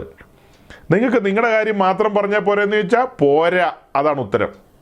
പറയുമ്പോൾ എല്ലാം പറയും. പറയുമ്പോൾ ദൃഷ്ടാന്തത്തിനായിട്ട് വെച്ചിരിക്കുന്ന കാര്യങ്ങളെല്ലാം പറയും. എങ്കിലല്ലേ നെല്ലും പതിരും തിരിച്ചെടുക്കാൻ പറ്റുകയുള്ളൂ. എങ്കിലല്ലേ വിശുദ്ധവും സാമാന്യവും വേർതിരിക്കാൻ പറ്റൂ. എങ്കിലല്ലേ മലിനവും നിർമ്മലിനവും വേർതിരിക്കാൻ പറ്റൂ. അല്ലേ? അങ്ങനെ എല്ലാം പറയേണ്ടി വരും. അതേസമയം ഹിന്ദുക്കൾ സ്നാനം നടത്തുന്നുണ്ട്. ഹരിദ്വാറിലും ഋഷികേശിലും കാശിയിലും ഒക്കെ അവർ സ്നാനം നടത്തുന്നുണ്ട്. പെരിയാറ്റി സ്നാനം നടത്തുന്നുണ്ട്, വർക്കലയിൽ സ്നാനം നടത്തുന്നുണ്ട്, പമ്പയാറ്റി സ്നാനം നടത്തുന്നുണ്ട്. അതൊന്നും നമുക്ക് പറയാനുമില്ല, കാണിക്കാനുമില്ല. അതൊന്നും ബൈബിൾ വെച്ചിട്ടല്ല. യേശു ക്രിസ്തു പറഞ്ഞൊന്നും അവർ പറയുന്നില്ല. പരിശുദ്ധ റൂഹ ഇങ്ങനെ പറഞ്ഞൊന്നും പറയുന്നില്ല. പമ്പയാറ്റിൽ സ്നാനത്തിന് ഇറങ്ങി നിന്നിട്ട് അവരുടെ പൂജാരി ഇങ്ങനെ കൈകളൊക്കെ വിറപ്പിച്ച് പമ്പയാറ്റിലേക്ക് പരിശുദ്ധ റൂഹ ആവസിക്കട്ടെ എന്നൊന്നും പറയുന്നില്ല. അതുകൊണ്ട് നമ്മളും ഒന്നും പറയുന്നില്ല. ഇങ്ങനെ വിറപ്പിക്കുന്ന കാര്യങ്ങളാണ് നമ്മൾ പറയുന്നത്. ഈ വിറപ്പീരുകൊണ്ട് കാര്യമില്ല. കലപ്പയകത്തൂടെ കടന്നു പോകണം, തലങ്ങും വിലങ്ങും കടന്നു പോകണം, ഉഴുതുമറിക്കപ്പെടണം, വിത്തകത്ത് വരണം, വീണ്ടും ജനിക്കണം. വീണ്ടും ജനിക്കാത്തവൻ മാമോദീസയ്ക്ക് ഇറങ്ങിപ്പോകരുത്. അസന്നിഗ്ധമായിട്ടാണ് പറയുന്നത്. അപ്പോൾ കൊച്ചുങ്ങളോ ഇത്രയും പറഞ്ഞാൽ മനസ്സിലാവില്ലേ? കൊച്ചിന് എന്ത് മനസ്സിലാകാനാണ് ഈ പറഞ്ഞതൊക്കെ? നിങ്ങൾ ഏതെങ്കിലും കൊച്ചിനെ ഇവിടെ കൊണ്ടുപോയി ഇരുത്തി കേൾപ്പിക്കുക, ഞാൻ ഈ പറഞ്ഞല്ലോ അതിന് മനസ്സിലാകുമെന്ന്. അതിനിന്ന് ചിരിച്ചോണ്ടിരിക്കും. അതിന് കളിക്കാനല്ലോ വല്ലോ പന്തോ ബിപിയോ എന്തെങ്കിലുമൊക്കെ ഇട്ട് കൊടുത്ത് അതിട്ട് കളിച്ചോണ്ടിരുന്നോളൂ. അതിന് ഈ ഭാഷണം കേട്ടാൽ മനസ്സിലാകില്ലെന്നേ. കുഞ്ഞൊരു നിഷ്കളങ്ക ഹൃദയത്തോടെ ഇരിക്കുന്നത്. പക്ഷെ കുഞ്ഞിൽ പാപമുണ്ട്. പാപം കണക്കിടുന്നില്ല. കണക്കിടുന്ന സമയം വരും. അതിന് ബോധം വയ്ക്കുമ്പോൾ പരിശുദ്ധാത്മാവ് ബോധ്യം കൊടുക്കുന്ന സമയമുണ്ട്. പിതാവ് ആകർഷിക്കുന്ന സമയമുണ്ട്. അത് ഓരോരുത്തരെ ആകർഷിക്കുന്നതും ഓരോരുത്തർക്ക് ഈ പാപബോധം വരുന്നത് ഏത് പ്രായത്തിലാണെന്ന് നമുക്ക് പറയാൻ പറ്റില്ല. 12 ആണോ 15 ആണോ 20 ആണോ 10 ആണോ ഒരു പിടിയില്ല. അത് ആർക്കാർക്കെല്ലാം പാപബോധം വരുന്നോ അവർ സറണ്ടർ ചെയ്യുക. അതിന് നമുക്ക് ചെയ്യാവുന്ന കാര്യം ഇത്രയേ ഉള്ളൂ. നിരന്തരം സുവിശേഷം ഘോഷിച്ചുകൊണ്ടിരിക്കുക. നിരന്തരം ക്രൂശിക്കപ്പെട്ടവനായ ക്രിസ്തുവിനെ സഭയിൽ ഉയർത്തുക. കിട്ടുന്ന സ്ഥലത്തെല്ലാം ഉയർത്തുക. സകല സ്ഥലത്തും ക്രൂശിക്കപ്പെട്ടവനായി ക്രിസ്തുവിനെ ഉയർത്തുക. അപ്പോൾ കുട്ടികൾ കേട്ടോളും. അവർ മുതിർന്നു വരികയല്ലേ, അവർക്ക് കാര്യം മനസ്സിലാകും. മനസ്സിലാകാത്തവൻ അവിടെ ഇരിക്കട്ടെ. അവന് മനസ്സിലാകുന്ന കാലത്ത് അവനെ ആകർഷണ വലയത്തിലേക്ക് വരുന്നവരെ നമുക്ക് വെയിറ്റ് ചെയ്യാം. അല്ല പാസ്റ്ററെ, അവനെ പെണ്ണ് കെട്ടിക്കണ്ടേ? അയ്യോ, പെണ്ണ് കെട്ടിക്കുന്ന സ്നാനം ഒന്നും ഈ പുസ്തകത്തിലില്ല. അങ്ങനത്തെ സ്നാനം എവിടെയെങ്കിലും ഉണ്ടെങ്കിൽ നിങ്ങൾ പഠിപ്പിക്കോ. എൻ്റെ പുസ്തകത്തിലില്ല. വിവാഹ സ്നാനം എന്ന് പറയുന്നൊരു സ്നാനമേ ഇല്ല ഈ പുസ്തകത്തിൽ. വിശ്വാസ സ്നാനത്തെക്കുറിച്ചാണ് നമ്മൾ പറയാൻ പോകുന്നത്. പെണ്ണ് കെട്ടാൻ വേണ്ടി സ്നാനപ്പെടുകയോ? അല്ല പാസ്റ്ററെ, അവൻ വയസ്സ് 25 കഴിഞ്ഞു. അതിനിപ്പോൾ അടുത്ത വർഷം 26 ആവും. ഒരു കാര്യം ചെയ്യാം, അവനെ നമുക്ക് മെത്രാനാക്കാം. അപ്പോൾ പിന്നെ പെണ്ണ് കെട്ടിക്കണ്ടല്ലോ. അവൻ പെണ്ണ് കെട്ടണോ കെട്ടണ്ടയോ അതിന് രജിസ്റ്റർ ഓഫീസില്ലേ? പെണ്ണ് കെട്ടാൻ രജിസ്റ്റർ ഓഫീസ് ഉണ്ടല്ലോ. കാച്ചിൻ്റെ ചിലവില്ലെന്ന് എനിക്ക് തോന്നുന്നു. സ്റ്റാമ്പ് പേപ്പർ വല്ലതും മേടിക്കേണ്ടി വരുമായിരിക്കും. അങ്ങനെ കെട്ടിയ ആരെങ്കിലും ഇവിടെ ഉണ്ടോ? അങ്ങനെ കെട്ടിയ ആരെങ്കിലും ഉണ്ടെങ്കിൽ ചോദിക്കാമായിരുന്നു. അങ്ങനെയുള്ള ആരും ഇല്ലെന്ന് തോന്നുന്നു. അങ്ങനെ പെണ്ണ് കെട്ടിയ പുള്ളികൾ അവിടെ പോയി കെട്ടുക. അല്ല, ദൈവസന്നിധിയിൽ നിന്ന് പിതാവിൻ്റെയും പുത്രൻ്റെയും പരിശുദ്ധാത്മാവിൻ്റെയും നാമത്തിൽ സ്വർഗ്ഗദൂതന്മാരെ സാക്ഷി വെച്ച് കെട്ടണമെന്നൊക്കെ പറഞ്ഞാൽ ഇച്ചിരി പൊളിക്കും. അങ്ങനെ കെട്ടണമെന്നുണ്ടെങ്കിൽ അതാ ഈ പറഞ്ഞു വരുന്നത്. നീ മാനസാന്തരപ്പെട്, വീണ്ടും ജനിക്ക്. ഈ കലപ്പയകത്തൂടെ കടന്നു പോകുമ്പോൾ ആ സമർപ്പണത്തിലേക്ക് വാ, ഏൽപ്പിച്ചു കൊടുക്ക്. 70 ഏറിയാൽ 80 ഉള്ളൂ. ഇപ്പം 25 കഴിഞ്ഞെന്നല്ലേ പറഞ്ഞത്. ഇനി എന്തോരം ഉണ്ട്?